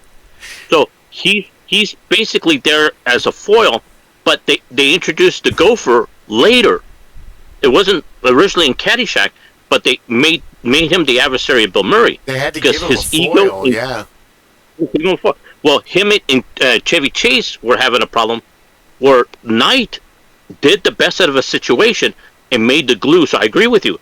He makes Rodney Dangerfield's character, all the characters have that foil, have that villain to go after, to inspire them to work together against a common enemy. Without him, it kind of falls apart. It's also Rodney Dangerfield's very first movie situation. He's been on stage forever. Movies are different. You do not transfer the same in movies and television that you do on stage in front of a live audience. It's totally different. So Rodney Dangerfield missed all of his first day was abysmal. They were questioning their decision on bringing him on because he was this iconic. Let's segue to Rodney Dangerfield because, dude, we don't talk about him enough, and he is the reason that so many comedians have careers. And we could sit here all day talking about Tim Allen and Robin Williams and all of them, Jeff Foxworthy, all of them owe all of their success to Rodney. But that doesn't make Rodney a movie star, and he didn't really understand how movies worked. So all of the first times they were like, action! Rodney didn't do anything because he didn't understand. And then he sat there, and they got him, and they said, go! And he did his bit.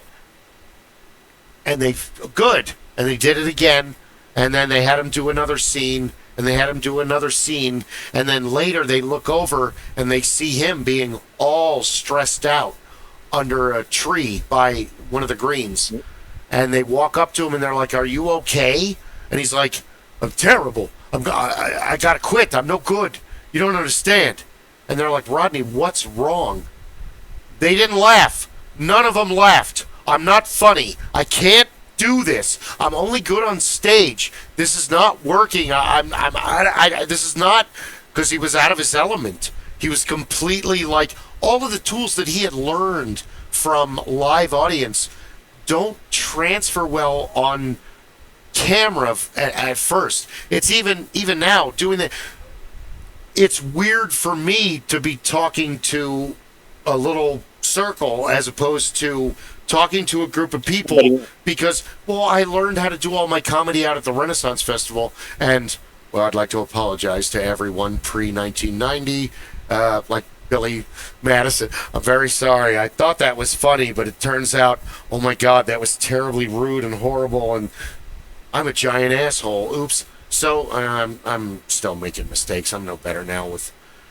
Anyway, go ahead. Rodney Dangerfield had the same problem that all actors have versus comedians. Okay, and you have that. We have that to different degrees. And what happens is you cannot talk into the void. And what that means in acting, because I took drama, I took speech and stuff. Yeah. And what it is when you talk to a camera, you're talking through the camera to the people who will view it later. It's not live.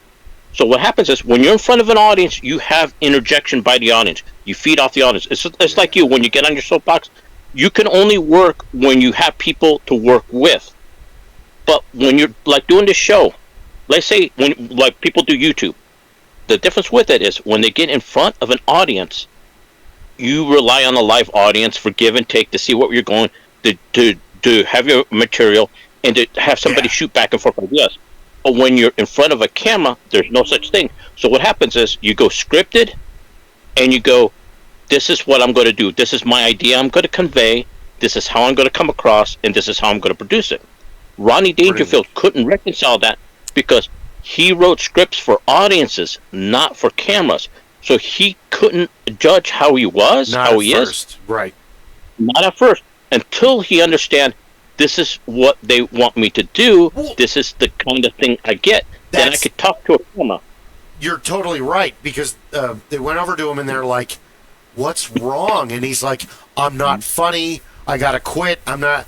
They're not laughing, and they start laughing at Rodney, and he gets really mad. And they're like, "Rodney, you're doing fine. The takes were great. They're paid not to laugh. You're an obnoxious character that nobody likes, but you're actually really funny. But they're supposed to ignore you because, he's the Happy Gilmore of Caddyshack, really." And that's stretching, because his character's only mildly good at golf.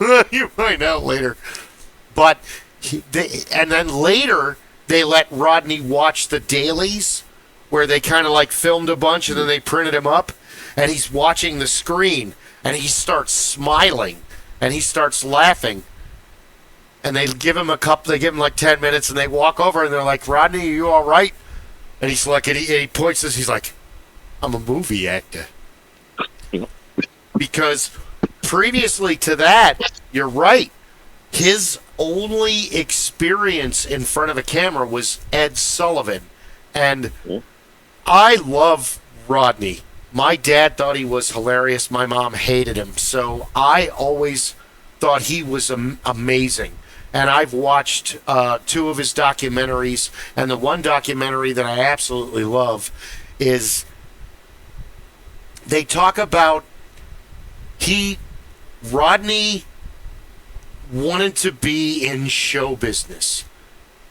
Jacob Cohen is Rodney Dangerfield's real name. And his father and mother were vaudevillians. That's a big deal. My great aunt was a vaudevillian. Shit, if it was still around today, I'd join. Sing, dance, juggle, act out plays. Totally all over that. So his mom is kind of, the way they describe her, it's depression. So Rodney has a really kind of depressing, horrible childhood. And then later, he's really trying to get into show business, and he's funny, but his act really isn't any good. And he tries to do impersonations, and they're not really any good. And then through the course of it all, he meets a woman that sings and dances, and they kind of have a relationship, and they end up getting married and having 2 kids.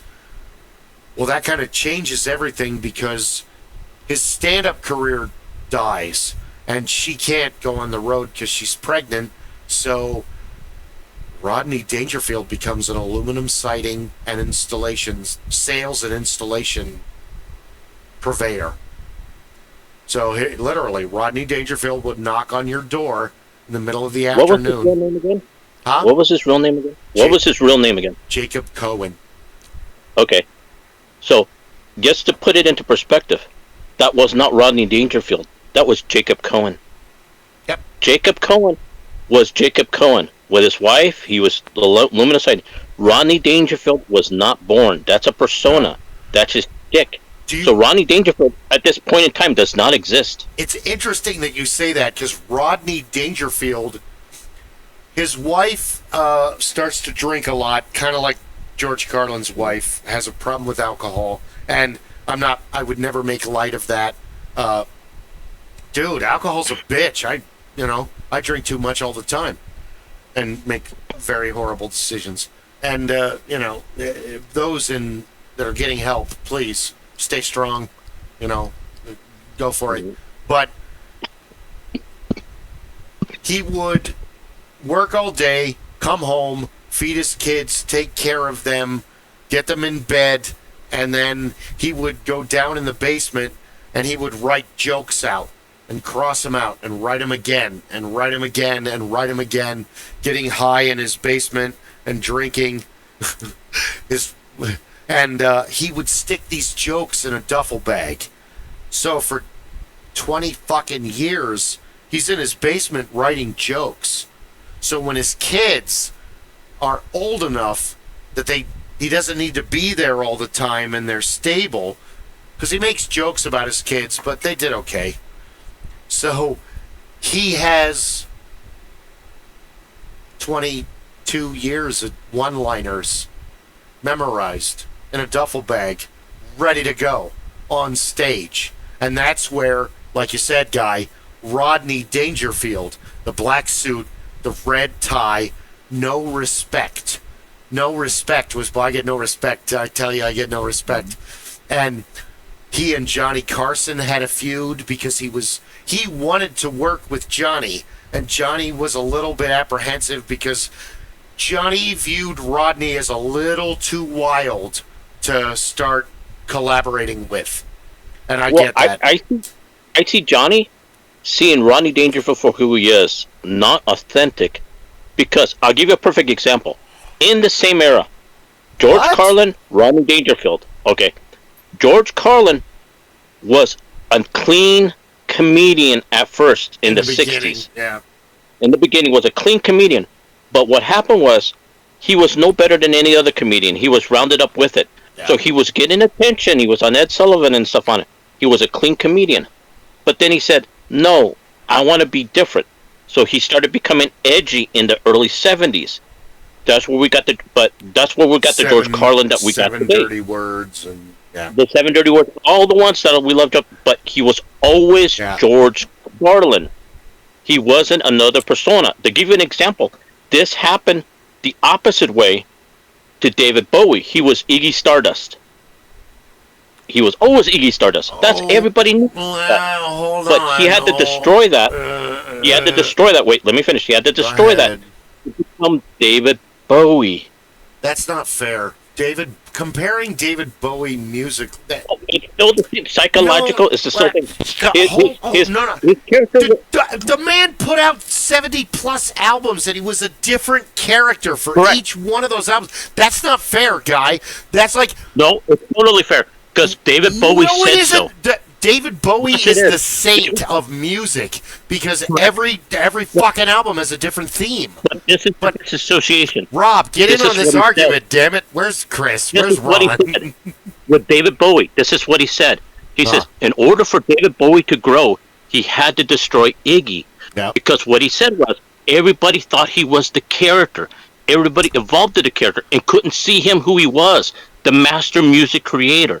So he said he had to destroy the persona, and he destroyed and became David Bowie. No. Roger Dangerfield did the opposite. In order to become the master comic, he had to create Rodney Dangerfield and step into that persona. All right, good circle back. I see where you're going with that. Yes. So that's what he did. You brought it on regardless of what you're feeling, that's by his own words, not my words. That's David Bowie's words in his autobiography. So when you look at that, that was retrospective. I was like, that's a great point. Rodney Dangerfield created himself to become the comedian that he is, to get the greatness. He did the opposite of David Bowie, but he still did it. He couldn't do it as himself, so he did it as Rodney Dangerfield. And that's what, like, Johnny was like, are you Rodney, or are you the person? Who am I talking to right now? That's like with George Carlin. He stayed true to himself. He just changed his motives and how he's doing. That's not that far off because it isn't just Ziggy Stardust. It's there's a star man waiting in the so all the other characters. Every single that's you're right, but you're kind of comparing apples to oranges because nope, exact same idea, just a different order and placement of it. Okay, fair enough. One was burdened by the characters. Yeah. I can't believe you're taking away Rodney's thunder with David Bowie, dude. What the fuck? But, but still, but Rodney was suffering under the weight of his own character that he had to create Rodney Dangerfield to evolve. He did it the opposite. So it's still the same. There's still the same pattern of what's going on. Yeah. But Rodney didn't get popular until he became Rodney Dangerfield. Until he stepped in that other character. There is a story. Go ahead. Sorry. Finish your rant.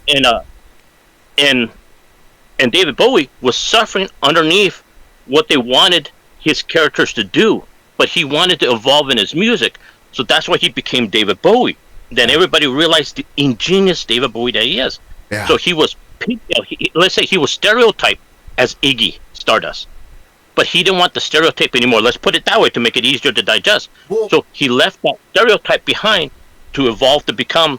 and it's what he did interesting right. that you say that, because the Ziggy Stardust scenario with David Bowie is the opposite of, what was it, Clint Black, where he tried to reinvent himself as this completely, which, dude, you want to come out as a whole new character? Go for it. People do it all the time.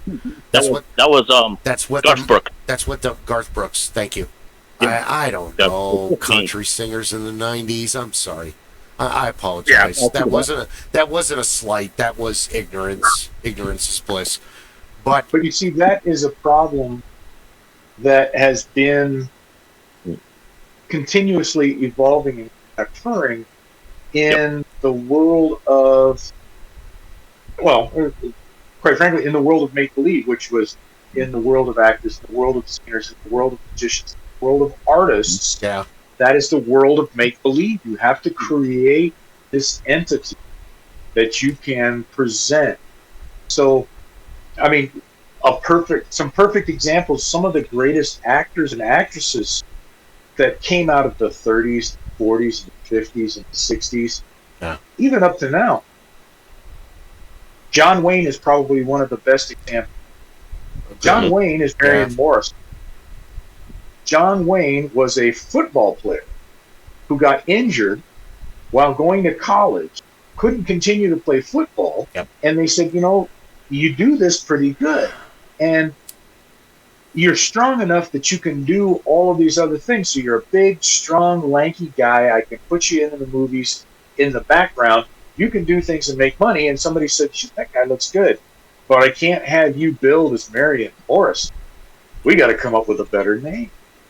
And that happened to so many. So they became something and someone else. There were two distinct entities. Yeah. And the reason why John Wayne sticks out to Marion Morris is because this was a man who, throughout his life, sought opportunity to be Marion, not the Duke, not John Wayne. Perfect example is, not everybody knows, John Wayne was a Freemason. John Wayne became a Freemason in Tucson. Really? In Tucson? And he was raised at Marion McDaniel Lodge in Tucson at the Scottish Rite Cathedral. But the lodge is not named after him necessarily. He was a member of Marion McDaniel Lodge. John Wayne walked in. In fact, John Wayne went there with one of his best friends who also worked with him in Hollywood and did things. John Wayne went in there and specifically told people he did not want anybody to know he was there. He walked in, he memorized all of the things that he needed to do.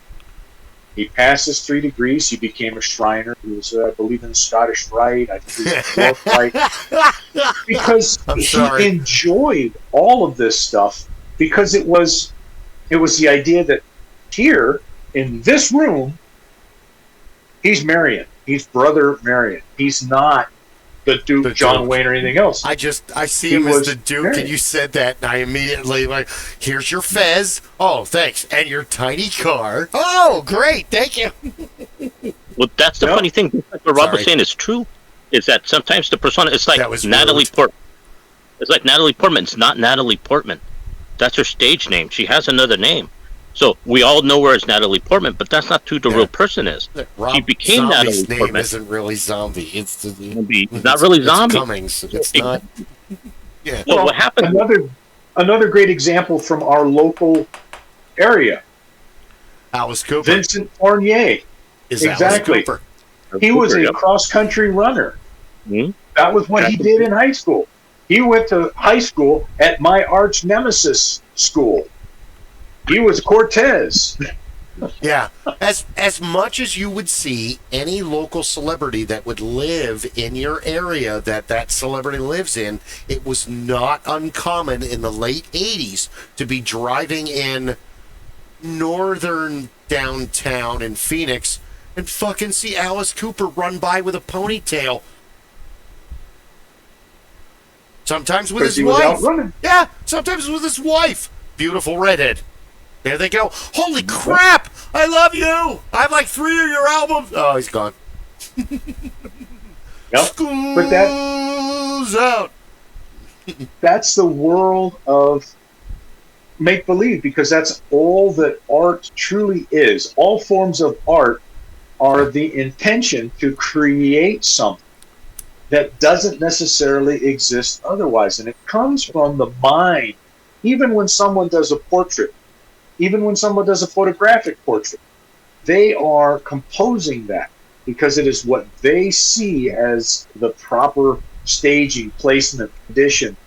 And so that is the world of make-believe. I've created, taken an instant in time and composed it in a fashion that I best presents an idea, an intent, a position, a thought, a character. Mm-hmm. So that's the whole idea behind it. And that is where a number of people have a very hard time, and they can't disassociate between that make-believe and reality. In fact, you see it, I see it quite often with YouTube influencers, and many of them don't like being called influencers. But on YouTube, you will see those who have done it for a period, but they are still more down to earth, and they understand. And they will openly say, I've seen it so many times where they will say, you have seen my films, you have seen my videos, you have seen my presentations on YouTube. The thing that you must remember is that you and I do not know each other. Yeah. You know of me what I have shared through this medium. I have not ever had the opportunity until you step in front of me in reality to even know who you are. That's not a dig. That's not meant to be any kind of a shot taken at somebody. But it's a simple statement that there are a number of individuals who have that difficulty understanding the separation that exists between make-believe, which is even the live action things that happen, the reality shows, reality programming that happens on YouTube, cable, and streaming, is still, for all intents and purposes, a land of make-believe, because you have been brought into this circumstance when you never could have been there otherwise. There was no other way for you to be a party to it. So now you've broken the fourth wall. Here you are. Yeah. Congratulations. There we go. So that becomes a very difficult thing, and many people have a very hard time pulling that together until it is pointed out to them. And some people require it to be pointed out to them at the end of a padded stick. They have to be beaten with that knowledge. You're not wrong. Understand that. A lot of these. Yep. You're right on the money, Rob, with that. Right on the money. Well, and we as a human animal, we tend to worship those that we see as having something spectacular, something special, something beyond what we have, what we feel we're capable of, or something that we would so like to embody and to characterize and to be a part of. And when we do that, it harkens back to 12,000 years ago, when the first ideas of there's something bigger than all of us here, we want to be a party to that. I would like to have the strength and the capacity to be able to strike down an enemy from afar with a lightning. I would like to be able to call upon the winds and the rains to come when I need them. I would like to be able to charm the animals to come forward so that we can feast and we can live and we can be happy. It's not something that can be done. That idea, that personification of something bigger than us, has carried on so long. And we really don't think about it until somebody stops us.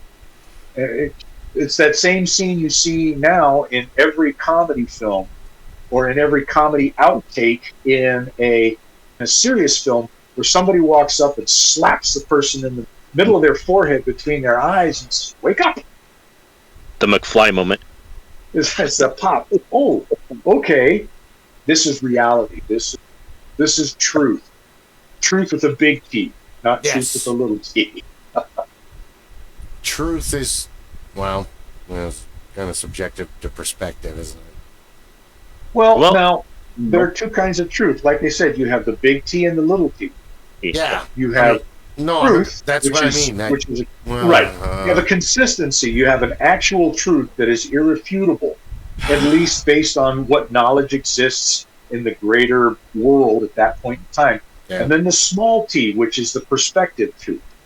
Small t I characterize as my truth.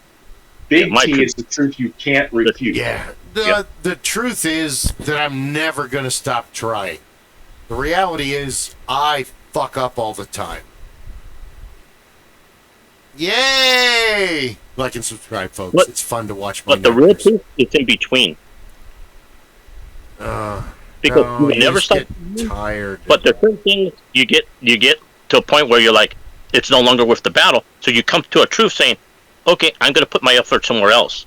That's when you realize that smack, that McFly moment, you go, okay, my efforts are best worth going this way instead of that way because I keep running into the wall that way. Well, the other so thing... that's the...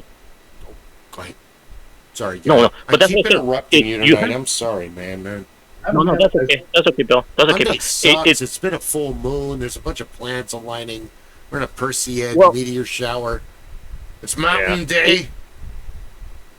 I don't know if I told you guys about. I think I talked about it. I used to give a lecture about truth. Okay. And the way that the lecture was formatted was I would take a water bottle, no label on it, and I would set it out, and I would ask, "What is this?" Urine. It's a water bottle. That's right. And somebody would say it's a water bottle, and I would say, "Is that the truth of what this is? The truth is only what you know. Right now, you suppose. But the truth of this is we have an apparently clear container with an apparently clear liquid sitting on a table. That's the truth, capital T. That's what we can know based on what we have, the empirical evidence. Now, what happens? How can I get more truth? Well, I can open the container. Then what do I have? I now have an open container that I can see. Now I have to take the next step. What would be the next step? Someone would say, well, sniff it. Okay, well, we'll sniff it. Oh, there's no scent. So it's apparently clear container, apparently clear liquid with no scent. What next can we do? And you take the people through that whole process until you get to a point where they can say, yes, definitively, this is a water bottle with water. And that is the intent. And it's meant to teach it's meant to kind of touch on the scientific method, but to teach the idea that truth is always going to be shaped by the knowledge that you gain. But the truth, the big T, is always going to be different from the little t, which is your perspective on it. Till I can prove it, I could have come in with a bottle full of gasoline as soon as we opened it up. That's not water. Now we find out what it is. No. I try not to lie, but I'm still fucking up at 53. So obviously I'm not doing it right. Like the movie Defending Your Life. They're going to send me back to Earth. God damn it. Okay. All right. Well, look at it how Edison did. Oh, he didn't say that word around me. Go ahead. But he didn't fail. He needed one time to do it right. It's all many different tries. He just needed more time to steal it from someone else. Yeah. I didn't do it wrong. I didn't do it wrong 99 times. I found 99 times it didn't work. See, I can't point to you below me without it looking bad. Okay, that. Yes. How about that? On the nose. Like when you were kids and they told you to do that instead of yelling it. So, your truth is perspective, your point of view. Truth is in the eye, beauty is in the eye of the beholder. Same thing. Well, truth, like I said, there's two kinds of truth. There will always be two kinds of truth. The perspective truth, which is the truth that you take to heart, that you believe in the most because it fits with whatever narrative in your mind plays forward. But there's also the big T truth, the universal truths, the truths that are there regardless of your particular perspective on it. You may not believe that water is wet, but water is still wet. You may not believe in water being made up of oxygen, hydrogen, but the truth is that we know that oxygen and hydrogen combine to become water, and that the water is a liquid in our area. That sounds like witchcraft. How do you know these things? Exactly. Sorry. And there again, that falls to the perspective. Yeah. So that's why I gave that lecture. The water bottle was the perfect adjunct for that, because I could show that the truth that you thought you knew at that point was your perspective, because you were taking knowledge you had from the past. I walked in with a water bottle. You don't know where that water bottle came from, but you immediately looked at, well, it's a water bottle. Well, we don't know that yet. Well, I don't know that for sure. Yeah. Well, it's like the Benny Hill script, where he puts assume. When you assume something, you make an ass out of you and me. Yeah. It's that whole joke is that you make the assumption it's water in a bottle. Doesn't mean it's water in a bottle and what it is. You presume it to be, but like when you go with Rob, you scientifically eliminate what it is not, and all that remains is what it is. That's true. Eliminatus. Yeah, you eliminate, and that doesn't. It's the Animaniacs. Animaniacs. I love the Animaniacs used to do that same thing all the time when they would have their educational song, and they would go through, and they would do, and the this states, is the opinion, the presidents, but this is the reality. Their song and the presidents was kind of accurate. Well, I mean, it's presidential. It's Presidential Joke Day. If you guys would like to go from, well, we don't have time for that. Let's do the past, not the present. I hate the present. Anyway, another good example is what is it? Particle Man, the song Particle Man. Particle Man. They Might Be Giants. Particle Man. Doing the and things, you go through that, and they Man. talk about those little bits and pieces. What's it like? It's not. Flood was an amazing album, and the problem with like Tiny Toons and stuff like that, you only are getting Particle Man and Istanbul was Constantinople, which are great songs, but those aren't the best songs on the album. They are fun. Yeah. But they taught you something. You know how many times that you went India, Opia, and you start learning all the continents from that song in the Animaniacs? Yeah. So many people have learned their continents because of that song. Oh, I'm a huge They Might Be Giants fan. They did encourage... We grew up with the precursor to that. Oh, yeah. Schoolhouse Rock. Schoolhouse Rock.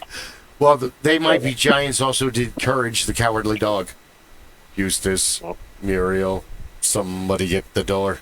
That's They Might Be Giants as well. We need to find somebody. For a short time, there were some heavy metal bands that were doing Schoolhouse Rock covers. And I would love to see that done again. Yes. The one that makes me laugh the most lately is the oh God, what are they called? They mixed Don't Stop Believing and Enter Sandman. This Don't Enter Sandman. And it's one of it's like Kiss or so many bands that came out in the early 90s that were a mythical theme that Guy was totally talking about and nailing on the head with Ziggy Stardust and all of the... I mean, damn it, where's Paul when we need him? Oh, he's dead.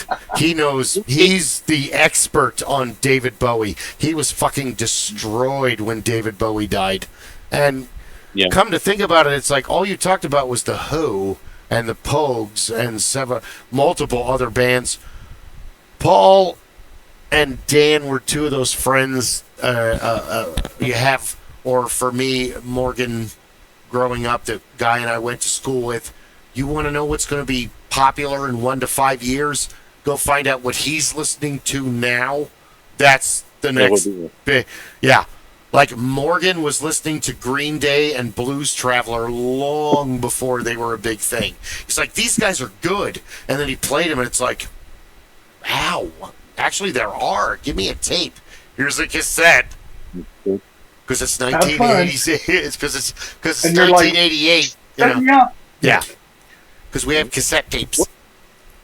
Well, it's interesting with it is that when you talk about Kiss had a little identity crisis a little bit for what's happening, because before they were theatrical with the makeup and everything, they were the Demon, they were Star Child, they were Kiss. Then in the 80s, they took the makeup off, and it was just Gene Simmons, Paul Stanley. It was with them without makeup, without being their characters. So they had a little bit of a lull. It became a different kind of symbiotic thing. It was Kiss, but Kiss Light, or however. Then later, when they went back on tour, they put the makeup back on and became the Demon, became Star Child, Spaceman, became Cat, Spaceman. But so everybody wanted that old Kiss back. Knew who Kiss was. Paul Stanley was Paul Stanley. Everybody knows who Paul Stanley is. But they want to see Star Child singing with the band and makeup and costumes and full theatrics. Well, the beauty of Kiss is the beauty of the Blue Man Group, is the beauty of Daft Punk and War and Slipknot. And, dude, I don't want to see them unmasked. It's our same argument with there shouldn't be a Joker movie. I don't want to know about his backstory. I only want to watch him fight Batman. Because Batman's going to beat the shit out of him. As soon as he gets a hold of him, it's over. It's like Marv and Kevin. Oh, the handcuffs on. You're dead, dude. It's all over. Well, that's the basic thing about Rob was saying about the make believe. Yeah. Make believe. Sorry. You want to see that character for it is. Yeah. You don't care who the Joker is. Really. You want to see the Joker. It's like Rodney Dangerfield. You want to see Rodney Dangerfield. You don't want to see what his name really is. You want Rodney. He struggled to get to this point. Do you really want to go? It's the same, Rob, as people. What's the worst thing you've been through? Do you really want to drag me through the, I'm sorry. You know who taught us, our generation, my generation, your generation, those few before us, who took us and made it acceptable to immerse in the world of make-believe? Mr. Rogers. Who was the first one? Exactly. Mr. Rogers took us there and told us it was acceptable to go to the world of make-believe. But he also reminded us that it was make-believe and we had to come back. We could learn there. And we had to bring what we learned back. You can't stay there. You have to come back. Exactly. Cleaning the floor and washing all the dishes, and Shel Silverstein was the other one that worked with Mr. Rogers. A crying young sister for sale. I love Shel Silverstein. That's right. Sarah Sylvia Cynthia Stout would not take the garbage out. Blazing Bill Wiglos, who's from Chicago, who lived in Prescott, who unfortunately left the earth in 1998. And I met him out at the Arizona Renaissance Festival. And he started out as a street character and got a stage show. And then he did a show at the Phoenician, and they made him wear a polyester costume. And he was a fire breather and a magician and an object manipulator. So he could give Michael Motion, who did the effects for David Bowie in Labyrinth, all of the globe spinning. That's Michael Motion, who, if you're into juggling, Michael Motion is he's kind of the apex. But Bill only used one glass sphere. Oh, this is my petrified Babel. That he was a French pickpocket, and his costume was designed as a French pickpocket from the early late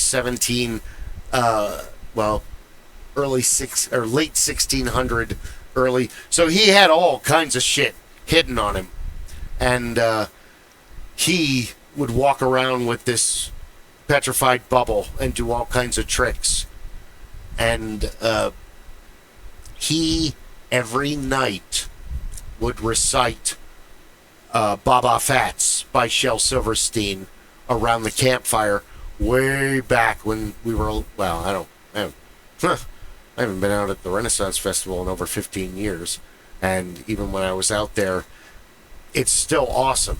I love it. Please go see it. It's amazing. Rent a costume, see all the shows, but I haven't been out there. They have an ad up for folks to come out and come to work. Saw that the other day. They do. It's about to happen at the end of August. I think it's the end of August. It used to be the first week of September back in the 90s, was if you wanted to be a street character. So like Guy, if you like wanted to be a cosplayer and you came up with a couple lines and you did like either a Gaston character, like you based your character on Gaston, or maybe even more fun, which was a lot of guys out there, but he didn't exist yet, base him on Finn Rider from Rapunzel, where you have this kind of roguish, bardish, swashbuckling kind of character.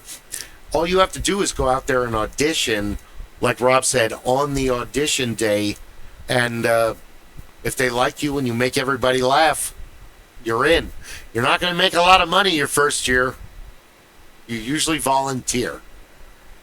That's usually the purpose of it. The volunteer to cut your teeth. Yeah. Always the beginning. You got to cut your teeth. It's not until a bunch of people are like, "That guy's fucking awesome." They're like, "Okay, we better start paying him." Yeah, we got to keep him around. Yeah, and when they start calling you by your stage name, then you know you got it. Yeah. When you make when like, you lose it. I don't know what year it was, and my Beth, my awesome younger sister, still laughs about this to this day. And for me, it was just a 2-second joke. But at the end of the day of fair, 6:30, 7 o'clock, it's a mass migration, and there are, to put it into perspective, the low, so 9,000 and change on the low side, like 9,200. That's a slow day for the Renaissance Festival. Not a lot of people showed up. Just to put that into perspective. So there's a line of several thousand people. I'm up on the catwalk, and at the top of my lungs, there is a woman that's very well endowed, to quote Monty Python. She's got huge tracts of land. She's in a bodice. Everybody's having a good time. I'm telling several other jokes, and I yell out, "Thanks for the memories!" And Terry Foy, who was the artistic director at the time, and who is still out there as Zilch the Tory Stellar, doing several shows a day, was like, "No!" I got in a lot of trouble. He's like, "That was funny. Never, ever, ever, ever say that again." I'm like, I'm sorry. I was like 20 years old, 21, 22. I was really young. I went for the joke when I should have read the room. And I really, as much as I respect him and wanted to, like, I tried so hard, I just got in trouble all the time. That's funny. Never say that again. Oh my God. They're going to be so mad at you. Probably. They were mad at me last week for the last thing I said.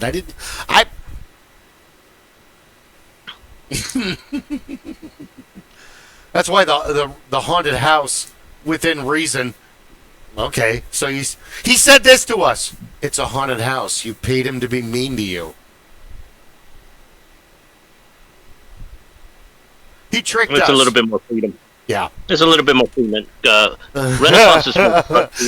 You're not joking. You really got to push it. Well, the haunt's different because I'd scare him before the room. I'd scare him on the way into the room. I'd scare him in the middle of the room. maybe get another scare depending on what the room was like and who, if I was lucky enough to have a partner. And then on the way out of the room, I scare him again. But the way Cliff and Ted in the early years, all the way up to 2011, they would set it up so I kind of had a long leash. I went wherever the hell I wanted. And like Ted told me after 99, or during 99, as long as you're in your room, when there's people in your room, you can go wherever you want. Because he loved the fact that, which I'd love to have Ted Kelly on the show, but he's really busy. He's an amazing artist, an amazing actor. He would come out every year to anyway. But Ted understood that my devotion to the haunt wasn't so. I mean, yes, fucking with people is just one of my super passions, but they paid money to come in, so we're going to give them a really good show. A really good show. I want them walking away going, those guys were fucking awesome. And the best way to do that is to collaborate with all of your coworkers. And that happened especially in 01, and then 01 was a really good year for Alice Cooper's Nightmare because once they got past the electrocution room, Christine attacked them. I tormented them.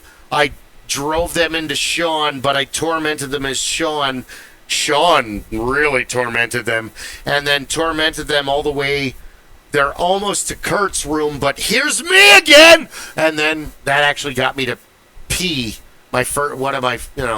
That year, one of my first peeing was, I got them before. But it was what's called pinballing, where they don't have time to breathe. There's just, So by the time after they're through that area, then you give them a break and kind of, oh my God, those guys are everywhere. And okay, let them relax, give them the false sense of security, and now a whole bunch of dudes are waiting for you, probably 5 of them. West Side that year. We were the East Side, they were the West Side, and in the middle we let them have a breather.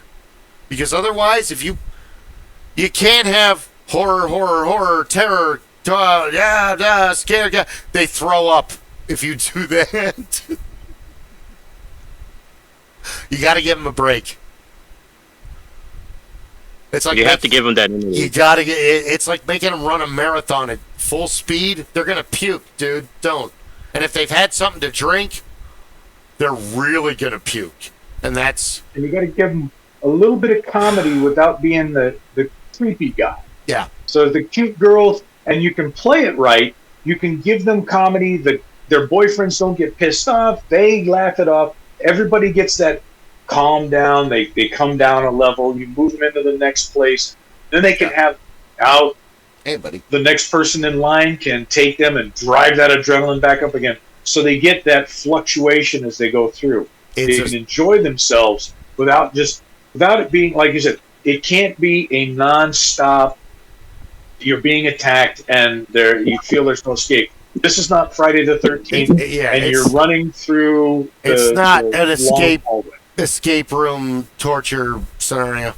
That is for the real pure adrenaline junkies. I exactly agree. But your average haunted house person, they don't want that. They want to interact with the actor. They want to look at the props. They want to see the artwork and the time you put in and the lighting. They want to ask questions because I'm terrible. I'm fucking Deadpool in a haunt. I break the fourth wall all the time because I will scare the shit out of you and then ask you if you're having a good time. Are you doing okay? Having a good time? So you like it so far? Yeah. Thank you. Oh my God, you're nice. Yeah, I'm the only one you get. But that worked, and Ted let me have a very long leash because he knew that was going to work because he had another actor years ago that did that. And he's like, you're going to be fine. I'm like, I've never done this before. I've only done Ren Fair. No. I want you in the first room. I want you in this. He had this weird costume, and then kind of like the devil, but I ended up bringing really old Renaissance festival clothes that were just destroyed from the makeup and my sweat. Because you sweat a lot at Ren Fair, but it's nothing compared to the haunt sweat. It's shooting a bullet and throwing it. So see, that's the one where you scare the shit out of them. You give them the joy. You give them a piece of candy on Halloween night. You say Happy Halloween, and then send them into the next room. And it's weird too because alcohol releases the underneath. Whether they're a happy drunk, an angry drunk, a sad drunk, a remorseful drunk, whatever. Whether you're dealing with Peter O'Toole or Captain Rage, whichever one it is, we've all been there. But with the haunted house, it's the same kind of scenario because it's not just jump out and scare. Different people are afraid of different things. Some people are afraid of snakes. Some people are afraid of spiders. Some people are afraid of aliens. Some people are afraid of midgets, and they fucking lose it when Haley or Gimp the Pimp or one of the other little people jumps out of behind, and they fucking, and it's like, oh my God, thank God we have a handler for you. They almost try to kick them. I mean, there's the people that laugh, and there's the people that regress into, dude, it's just an actor. Are you all right? Do we need to take you out of the exit? No, she's fine. Midgets freak her out. Okay, you should have known that there might be a midget in a haunted house. Dude, they're worth their weight in gold in here. Why would you not think that we would? Even if they're dressed as an Oompa Loompa, people are going to have this reaction. And to us, this is like a reward. But to you, this is like, thanks, man. Now I'm going to have nightmares. She's going to have nightmares and that. It's a haunt. It's a spook house. What? Really? No, that's why you have the travelers. That's why you have folks that can move through and, hey, I saw what happened. Let me help you out. Let me take you from here to there and get you someplace where you feel, where you can compose yourself and then move on. Well, if you have a little person phobia, why isn't that a question when you're buying a ticket? Are there midgets in there? I don't mean to be rude. That's why you always have the barker out front who says, "Welcome, ladies and gentlemen. Remember, this is a touching experience. You will see everything. You will see everything small and tall." If you don't know you have a phobia before you're faced with it, and you've never had a way to find out, that Buttons is a great haunter, and I've known Buttons for a long time and worked with him at several haunted houses. Turns out Buttons has a phobia of people in big furry costumes dressed as Easter bunnies. And when Rev came, the guy that I, from the other podcast, when he came through, Buttons was like, all of a sudden I just lost my shit and I started running. I didn't know I had a phobia of giant fuzzy bunnies. Dude, if you don't know, I mean, we're all afraid of something. All of us have some irrational fear that we saw a cartoon, or maybe he watched Watership Down too young, and now fucking rabbits. And rabbits are fucking not these cute little fuzzy bunnies that society makes them out to be. They're actually kind of vicious. Hamsters. Yeah, they're much closer to Monty Python's rabbit than they are to Bugs Bunny. It's weird. Rats and mice get vilified in our society, but hamsters and rabbits are actually the super vicious, eat their own babies, where guinea pigs and rats and mice, they don't normally do that. You have to really stress them out for that to happen. They're normally like, I'm going to move my babies over here. There's danger. And take them all. Yep. All 12 of them. Because rodents are basically just sex organs and carrying cases, really, to be honest. I've raised them, so I know these things.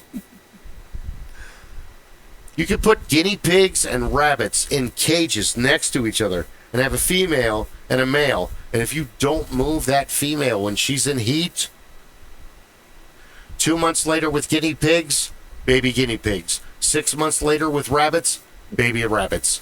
That's your reality, folks. They breed like rabbits. Oh, they breed pretty fast. But you know what breeds faster? Guinea pigs. There's a Disney cartoon about it, about a railway station and a guy stuck with 2 guinea pigs and everything. Next thing you know, he's got thousands of guinea pigs. Because rabbits... Where did tribbles come from? Yeah, really. Rabbits, when they're born, they're blind, they're hairless, they're helpless. They're guinea pigs, 2 months, they're born, boom, just like a zebra, ready to go. Here it is. They're the only rodent that really does that besides kangaroos and wallabies and wombats. The rest of them, they need to incubate, they need to be protected.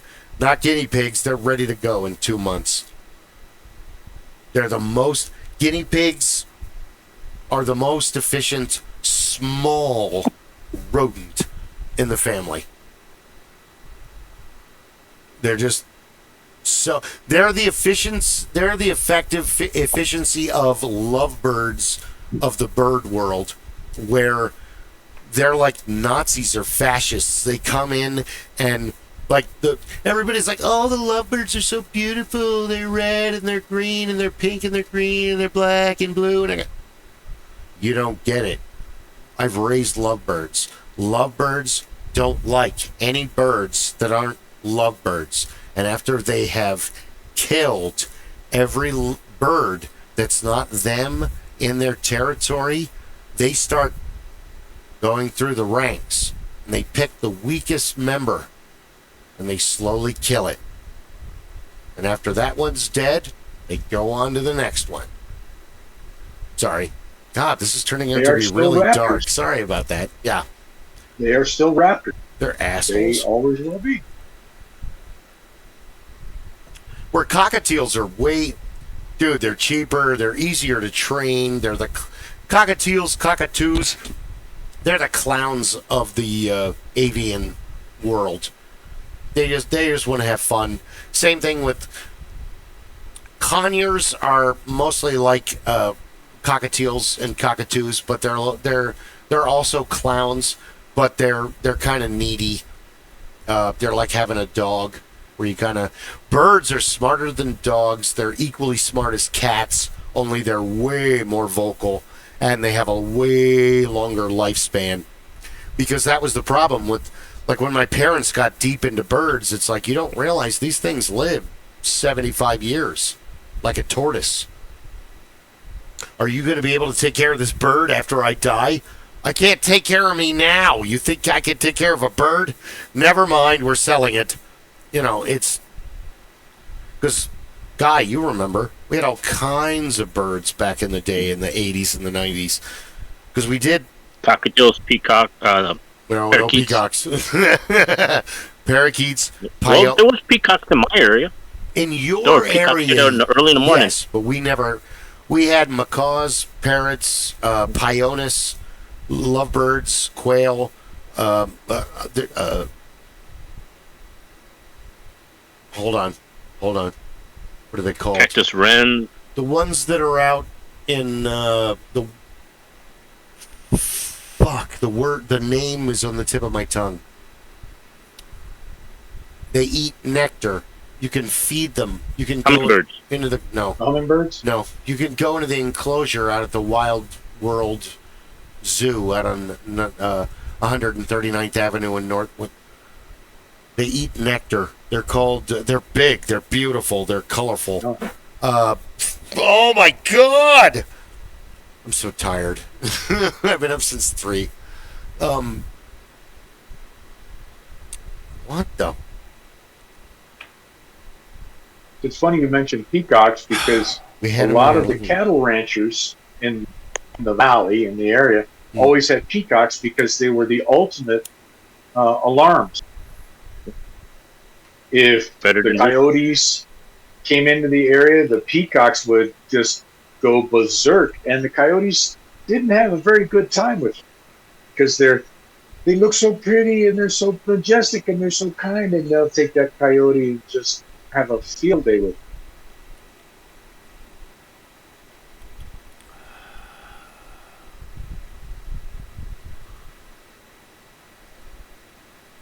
Oh my God, it's not even coming up. We used to have them, and they eat fruit and nectar, and they were in the house, and a couple of them were outside.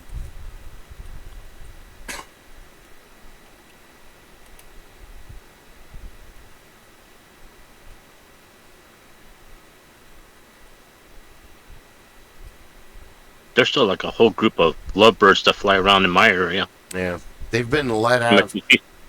There was they've been let out. Yeah, there was a guy in our area when we were younger that's all he raised was lovebirds, all different kinds. Oh, that was Troy McClure or Troy? His dad and his mom raised birds. He was off 52nd Street south of Sweetwater. Yep. And he had nothing but birds. He had parakeets. He had oh my God, lovebird. He had macaws. Yeah. He had a lot of birds, different type of birds on it. They were breeding them and selling them to the pet store, but you could buy it directly from them too. The World Wildlife Zoo. They have a bunch of them out there. What the hell are they called? Why can't I remember this? They were in my house. We were there not too long ago. You have a mental block on them for a reason. Lories! They're called lories. Lories and lorikeets.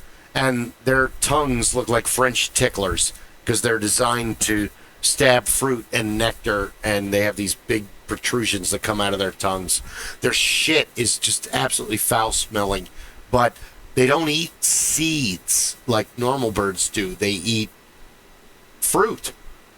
But they are absolutely beautiful, and you can go out to World Wildlife Zoo at, 139th Avenue in Northern, and there's an enclosure where you can walk in and hold, like, strawberries and pineapples and shit, and these birds will fly and sit on your head and your shoulders and your hands and eat the fruit.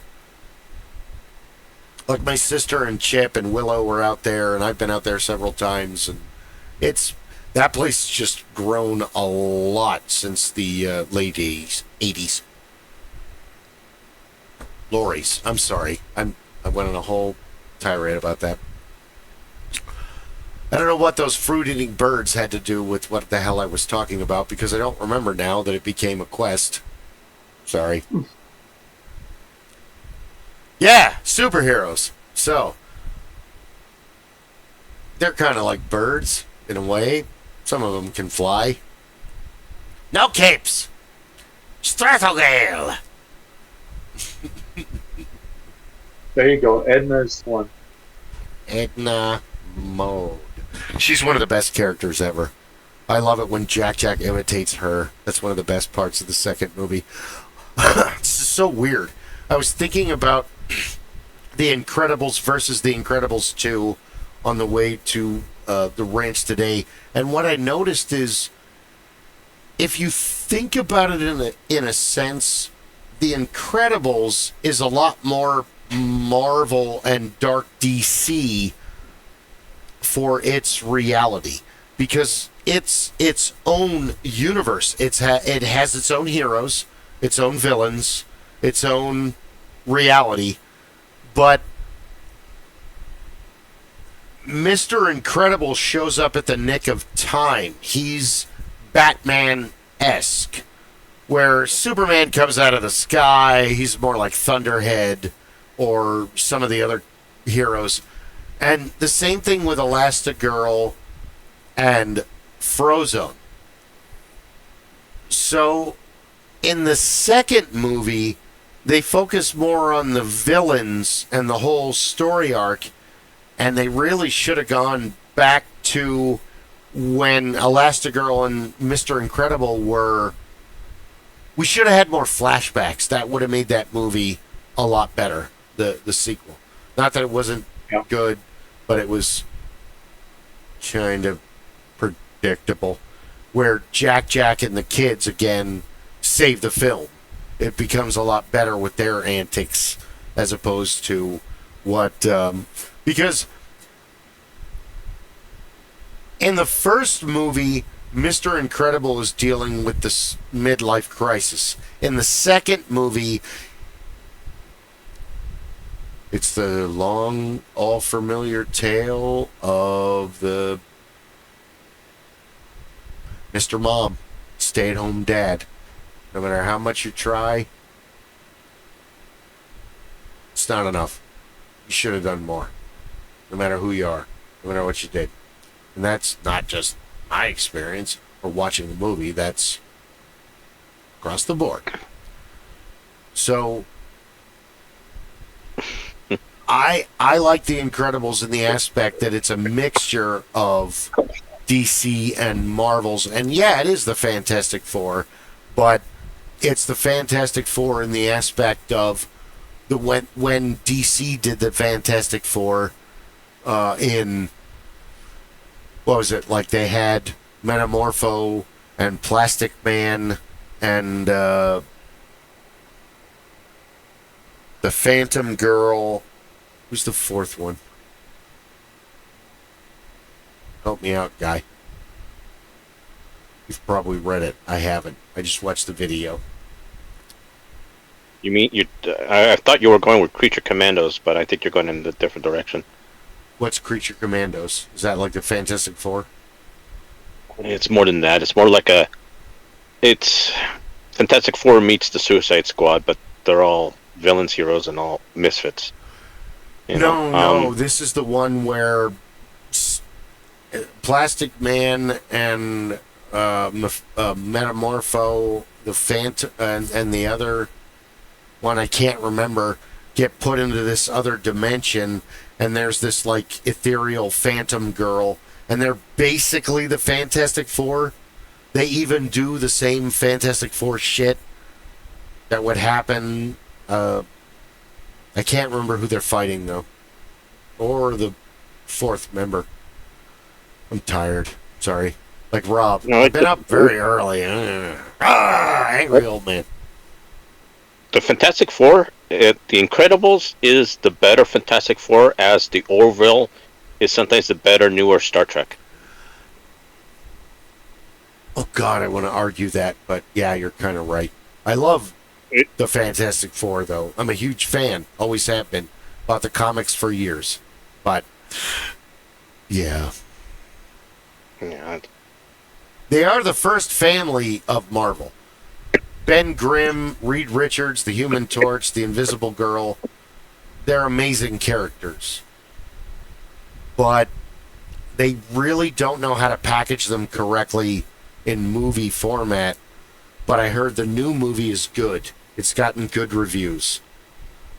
Yeah, but I think they missed the boat a little bit with the Fantastic Four. Because I don't think anybody can... Let me say this a certain way. I don't think people realize the value of family, so when they see one, they don't know what to expect of one. Oh, that's darkly observant, guy. Yeah, so I think that's why it doesn't resonate with a lot of people right now. I heard it was a good movie. I know about the movie. I know what it is. But it's a big bomb. So a lot of people didn't go to see it. Well, and what I think it is, it's a traditional family in a non-traditional world. So people, I'll give you this, okay? You have a father, a mother, a brother, and somebody else. So you have like a family structure. Ben's the uncle, really. The uncle, yeah. Which The Incredibles is more of a true family structure, because it's father, mother, kids. People resonated with The Incredibles more than the Fantastic Four because it's a traditional family.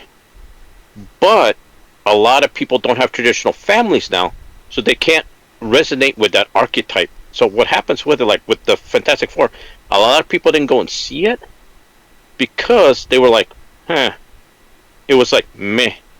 I don't know. Not saying that it wasn't a bad movie, but it didn't draw a lot of money. They didn't make it in the box office. I want to disagree with you on both levels, because on one level, you're right, where the Incredibles are the, 1950s core family, but the Fantastic Four are more of the modern Shazam family, where Johnny and Sue are blood related, but Reed and Sue are married and eventually have a baby. But Ben is a friend that's an uncle that's actually more relatable to the modern family than. So I want to disagree with you on that one. Rob, yeah, but rebuttal? What happened with it's the same thing what happened with Shazam is that the family, the kids as a family, the step families and stuff on it, a lot of people didn't go to it, so it didn't do good at the theater. Even though Shazam's a good movie, the first and the second are not bad movies. I like them in a whole. The second one was okay. The first one was fucking hysterical. And what's his name? The guy who plays Levy? Oh, I can't remember his name, but I know who you're talking about. He's great movie. He's in the Purple Crayon too. I haven't seen that yet, but yeah. Sean Levy is so believable as a little kid in an adult body. You believe that because all of his reactions are very genuine. I don't know how many takes those took, but every time he accidentally throws lightning or he accidentally uses too much strength, his reaction of innocence is spot on. And yeah. I'm sorry, I replay the post credits ends of Shazam again and again and again and again. Have you you know what I'm talking about? I think it's a better family movie than the new Fantastic Four because it shows family struggles dynamics. What I heard with the first one, it's there, but the character development is really stifled. So you can't have a family without family drama and rooting for the family. Otherwise, you just have people that live together. Yes. I think there's a disconnect.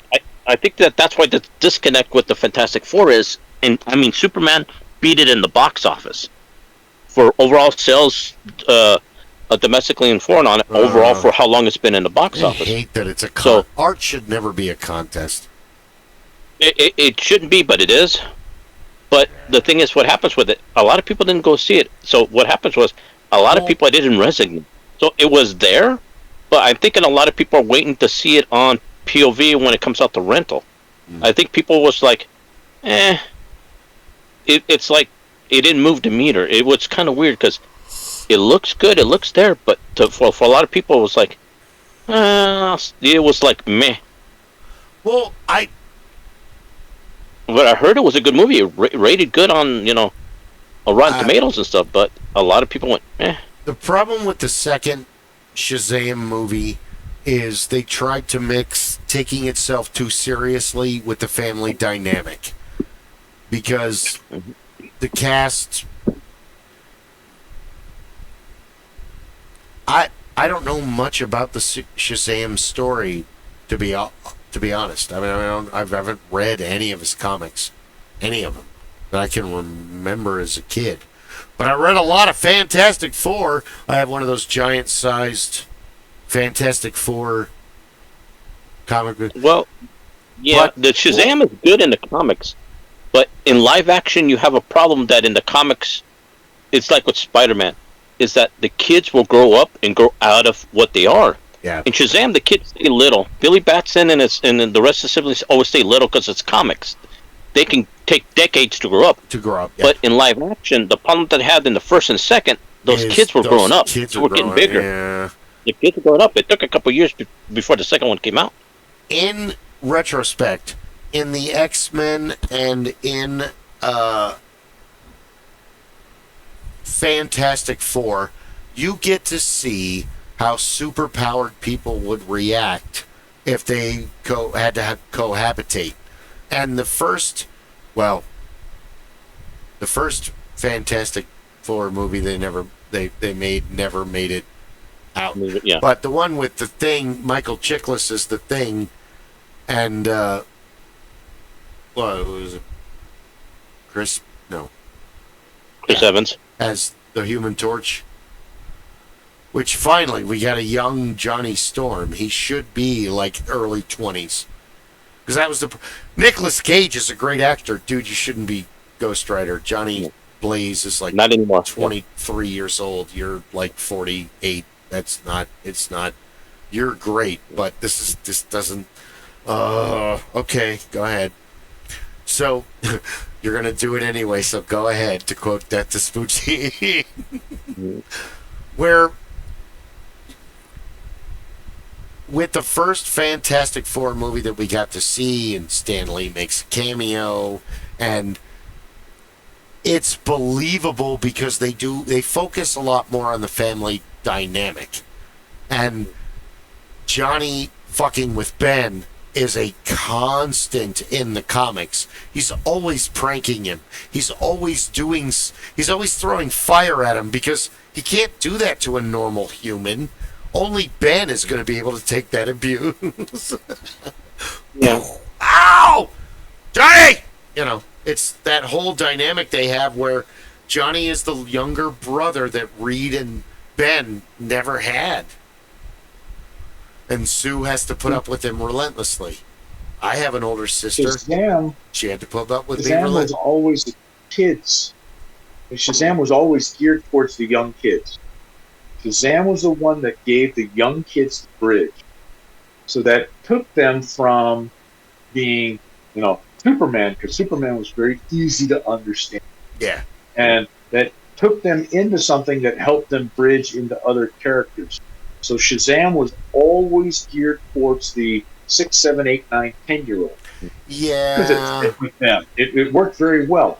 The first film was geared towards that age group. So the same kids that we would have introduced to Shazam comic were introduced to that film, and that worked out very well.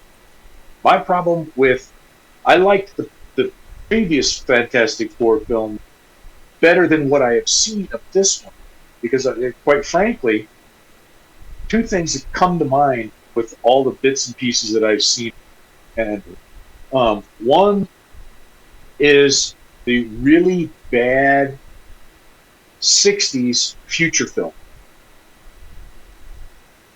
Everything is done up in that really bad future films. The other thing that popped to my head when I first saw all the components was every Tex Avery cartoon of the future home, the future car, the future airplane, the future whatever.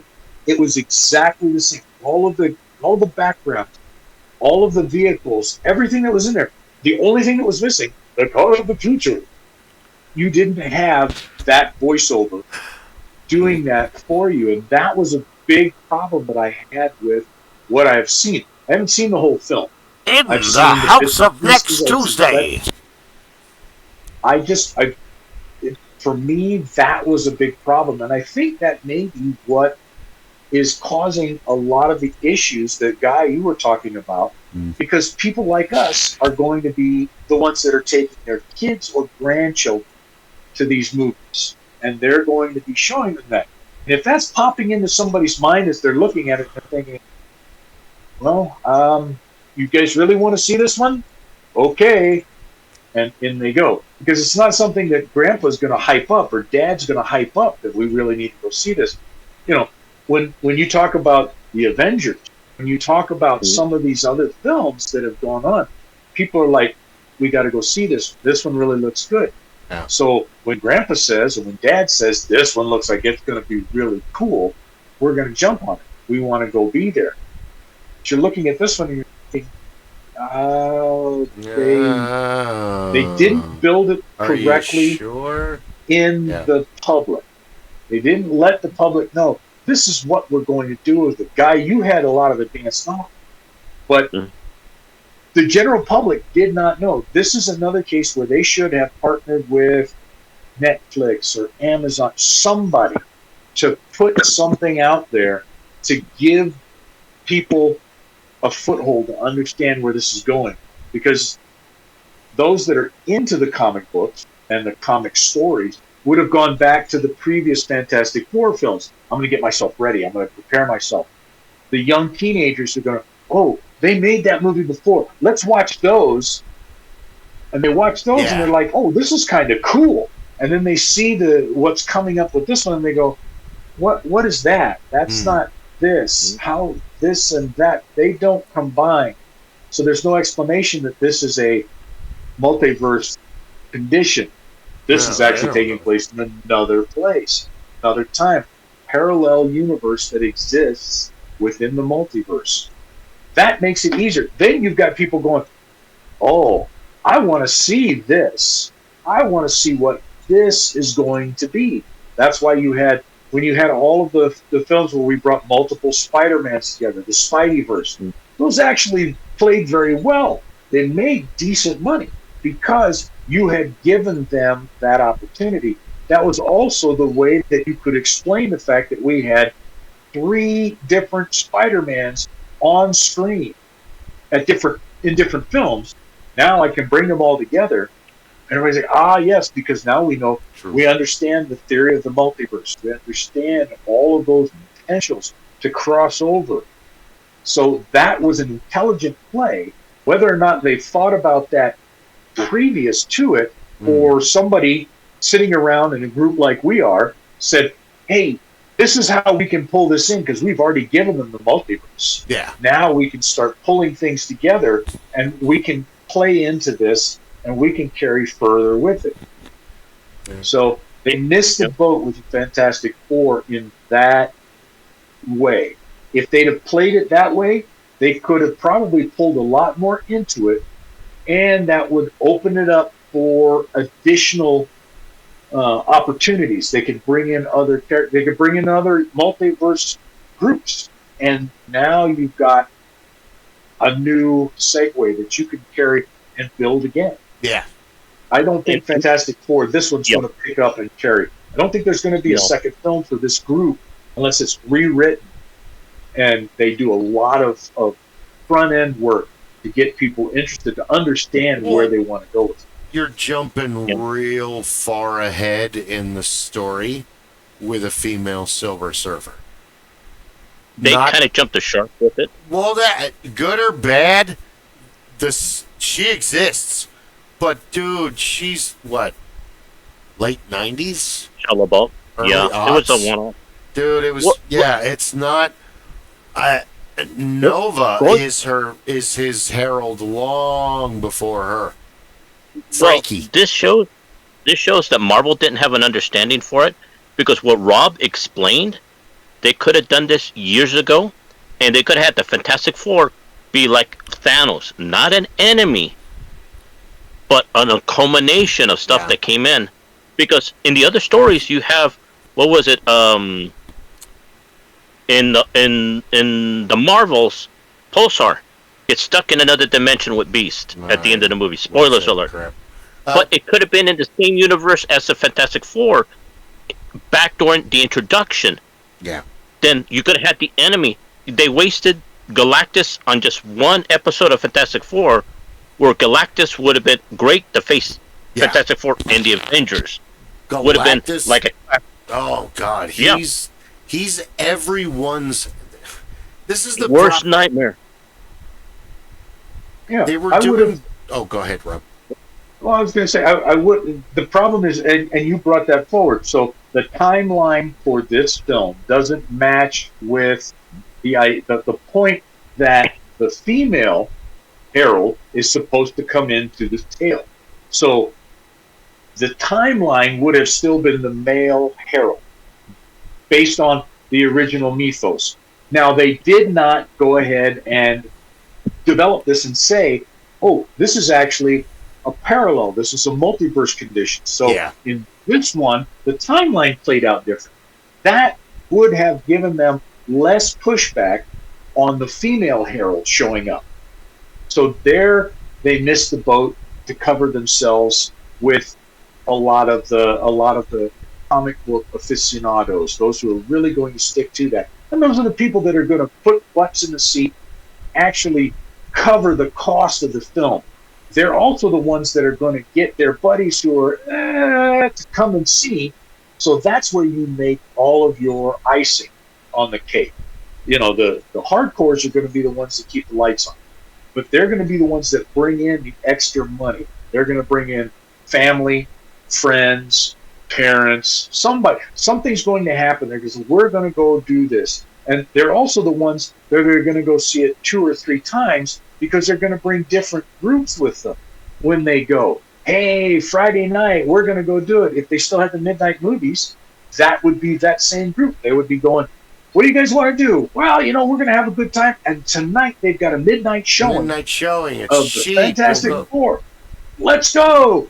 And they make their money off of it because these are the folks that will bring in those folks. They're the ones that brag somebody who, in the end, 5 out of 20 people that they bring become enamored with it. They want a part of it. And they're the ones that will then build it for the next film. They didn't give themselves enough, draw their core to really pull this film along, carry it to the next level. And that's unfortunate because I think they had a good cast. They had, from what I understand, they had a reasonably good storyline. Yeah. But they didn't give enough front-end build-up. They didn't have enough tie-in somewhere to explain where this is coming. Yeah. That is where they fell. And now they've got an incredible opportunity that didn't exist 10 years ago. And that is, at the very least, you've got how many of these existing right now in the streaming world that you can add in these touches. I need to do some build up for the upcoming film about XYZ Man. So what I'm going to do is I'm going to add him in a touch into Daredevil Rebirth. And we're going to bring back, you know, whatever other program I want. I need to build him up, get him some airtime, and then start to feed the storyline. Here's what we're going to do, and you're going to find out Daredevil suddenly, for whatever reason, you know, suddenly he has this interaction because Doctor Strange shows up, and now the multiverse comes into play, and they have to explain what happened, and now you get this touch. Well, who is this guy? Oh, well, let me give you a brief explanation, and we'll move on to next week's show. You're really right. Yeah. And it sucks because they proved in the early 90s that comic book shows were going to be a hit with The Flash, with The Crow, Stairway to Heaven, later, all of that stuff. And they really should have started, like you said, like Marvel team up. That way you could have had Spider-Man and Daredevil, you know, on patrol. And you could have introduced slowly, like you said, the way DC figured it out much earlier on Netflix before Marvel did. And when Marvel actually started making some headway, I know there's information on the web, but something happened and they pulled Jessica Jones, Iron Fist, Daredevil, Punisher, Luke Cage, Defenders. Yeah. The problem that they have is they took the comic book guys out of it. The comic book teams, they don't know how to make a film. They don't know how to make a television program. But they do know how to entice the characters and entice the readers, their fans, into the next cliffhanger. So you don't have to do it the 60s Batman show style. But what you do is you let these folks pull it together and build the stories and even work on the storyboards and then go with the folks from the studio to say, all right, here's how we're going to play this out. Now, I need the special effects guys to tell me, can you do this? Can you do this? Can you do this? I need the story writers to work with us because we're writing the story panel with Bubble sections. I'm telling the tale in 12 panels on a page. This is how we're going to do it. Now you guys have to take and put that into a script form. So essentially what you're doing is you're allowing the storyboard guys that normally work with the script writers to have more control over how this production is going to be made, because these are the guys that actually move this genre along. Yeah. And they have taught how to get people interested, how to provide a proper cliffhanger for that story arc without losing your customer. In fact, what Rob was saying, if they would have done it this way, they would have got more people in the seats to see Fantastic Four. In Multiverse of Madness with Doctor Strange, if he would have just been on that Earth, what places with the Fantastic Four, and all he was, you didn't see the Fantastic Four. You got a shot of the Baxter Building, and you see the cars and everything flying around. And somebody makes a mention, oh, the Sanctum's over by the Baxter Building. That's it. He would have went into their universe. The second one was if you would have had a little small caption in the marbles alluding to that universe where the Fantastic Four is, because you're making the movie already. So if you had plans ahead of time, in that they could have had the SOS signal or something. This was years before the movie came out. Then people would have been, oh, I'm interested. What is that? I want to see what's going on. Would have built the interest. Then they would have went, well, let's see what it is about. How they come into our universe. Then they would have put butts in seats. But they didn't. It was kind of like, here we go, we threw it out, like after the fact, and nobody knew who. Everybody knew who they were, but nobody knew how they applied and what was going on. So a lot of people went, we'll wait to see it on view, or it wasn't urgent, it wasn't necessary homework, it wasn't, we'll see it later. It was one of those things, if I see it, I see it. Well, and it also has to do with how it's done, who's cast, who's directing it, how it looks, because some of them you're like, oh yeah, this is great, and then other ones you're like, him? What? And that's not just me, that's, Well, yeah. people. None of these films should ever be made with the intent to stand on their own. Because that's not what you're going to do with this product line. And that's what this is. This is a massive product line. None of them should be built with the intent that it's going to stand on its own. They need to work together so that you can continue to pull these stories along. If you want to think of it like a product, then an easy analogy is to think about the automotive industry. Chevrolet does not go around and just say the Corvette is the only car we have and we're not going to talk about it. No. They put things out there and they say the Corvette is an incredible car. But they also come back and they say, hey, have you seen our Cadillac? Have you seen the CTS Cadillac? Have you seen this Escalade? We got this Corvette. It's pretty slick. Yeah. Let me show you this brand new entry-level Nova that we're building, but it's a hybrid. And it has the capacity, blah, blah, blah, blah, blah. And the idea is to show you the line, carry you through the product line, because I need to build you as a customer, not as just a one-shot pan. I want you to buy your first, but I want you to then say, one day I want to trade up. I want to get the next. And I want to trade up and get the next. I want to keep going with the next. It's the same idea in the Marvel universe. You have got to set it up so that people go, oh, yeah, I saw Spider-Man. Oh, wow, I saw the Avengers. Oh, hey, I want to see the Fantastic Four. I love the Oh, my X-Men. gosh. Nova Flight is awesome. Yeah. That's the whole point. Machine You have Man. to bring them along. Hey, Bill, I'll be right back. I just got to run to the restroom real quick. I don't know, Guy. We may want to say goodnight. Well, go ahead. Yeah. Okay. We'll wait till you come back. I agree with you a lot because different people like this hero. Oh, I don't like him. Oh, I've read all his comics. Really?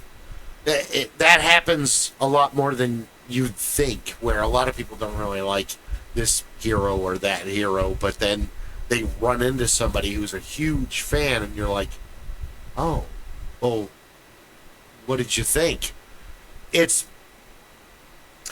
There are gaps in the heroes.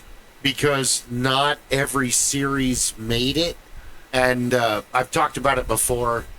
I'll probably wait till he gets out of the bathroom, but you're probably running out of steam. We're 3 hours it becomes the opportunity too, because if I've got a character that failed for whatever reason, they had a run and they fell off, and in the Marvel universe, because Marvel's got hundreds of characters that have existed over, and the character didn't play well in the 80s or the 90s or whatever, but you still have that in your bag of tricks. You have the opportunity to bring that character back and to retool that character to fit the current circumstance. That's another concern that I have with the Fantastic Four, is they tried to step it back. We're going to take it back to the late 50s, early 60s, and we're going to do that aspect of it. I don't think that they picked up on the fact that that timeline with folks they're dealing with now falls outside. There's no nostalgia from your core market for that. Well, they're not seeing other films being. They're all dead. I mean, we're all that's left. You're not seeing a lot of other films being made to that genre. Years ago, we had films like Mulholland Falls, Chinatown 2, and all of these. They were hearkening back to that kind of a time frame to pick up so that they could do it. You had, you had a lot of films that were being made with that intent to look at that and to carry that storyline. But you don't have the same folks now looking that far back. That, I think, is where they missed the boat with this one, which is why they should have played out that in advance, that this is taking place in a completely different universe. This is completely separate. That's why this is happening. They failed on that aspect. I would like to agree, because hold on, guys, back. Now, you're the one that has to volunteer tomorrow. I got to go back to the ranch and get my phone because, well, we got that 6400 cab and front clip on the 84 Celebrity, and there was much discussion, but we had to leave in such a hurry because it was like, oh crap, I have a hearing appointment. Oh, so yeah, that happens. I have a doctor's appointment. Oh, okay, I understand. I had insurance once. I remember that. Yeah, I agree. It's pumpkin time. It's pumpkin time. Well, thank you for watching. You could have watched anybody, but you decided to watch us. Like and subscribe. We definitely need your subscriptions. We're at 16! This is episode, 34? 34, 35, yeah. 34, 35, 34. I think it's 34. Be sure to write in the comments what you think. If you have any ideas, good things, bad, whatever, your opinions, put them into the comments. Let us know. We're a bunch of old guys talking about crap. So there you go. And if you enjoyed it, tell your friends. If you didn't enjoy it, keep your mouth shut. Keep your mouth shut. Yeah. That'll be the first rule. You don't talk about it. Thank you for watching the Supreme Council of the Master Geeks Lodge. We hope you have a wonderful night. Thank you. Good night, everybody. Stay cool. We got 6 more months of summer, Phoenix. That's right. That's right. The coyote saw his shadow. The jackalope. Have a good night, sir. You too, sir. Hold on. I'm trying to stop the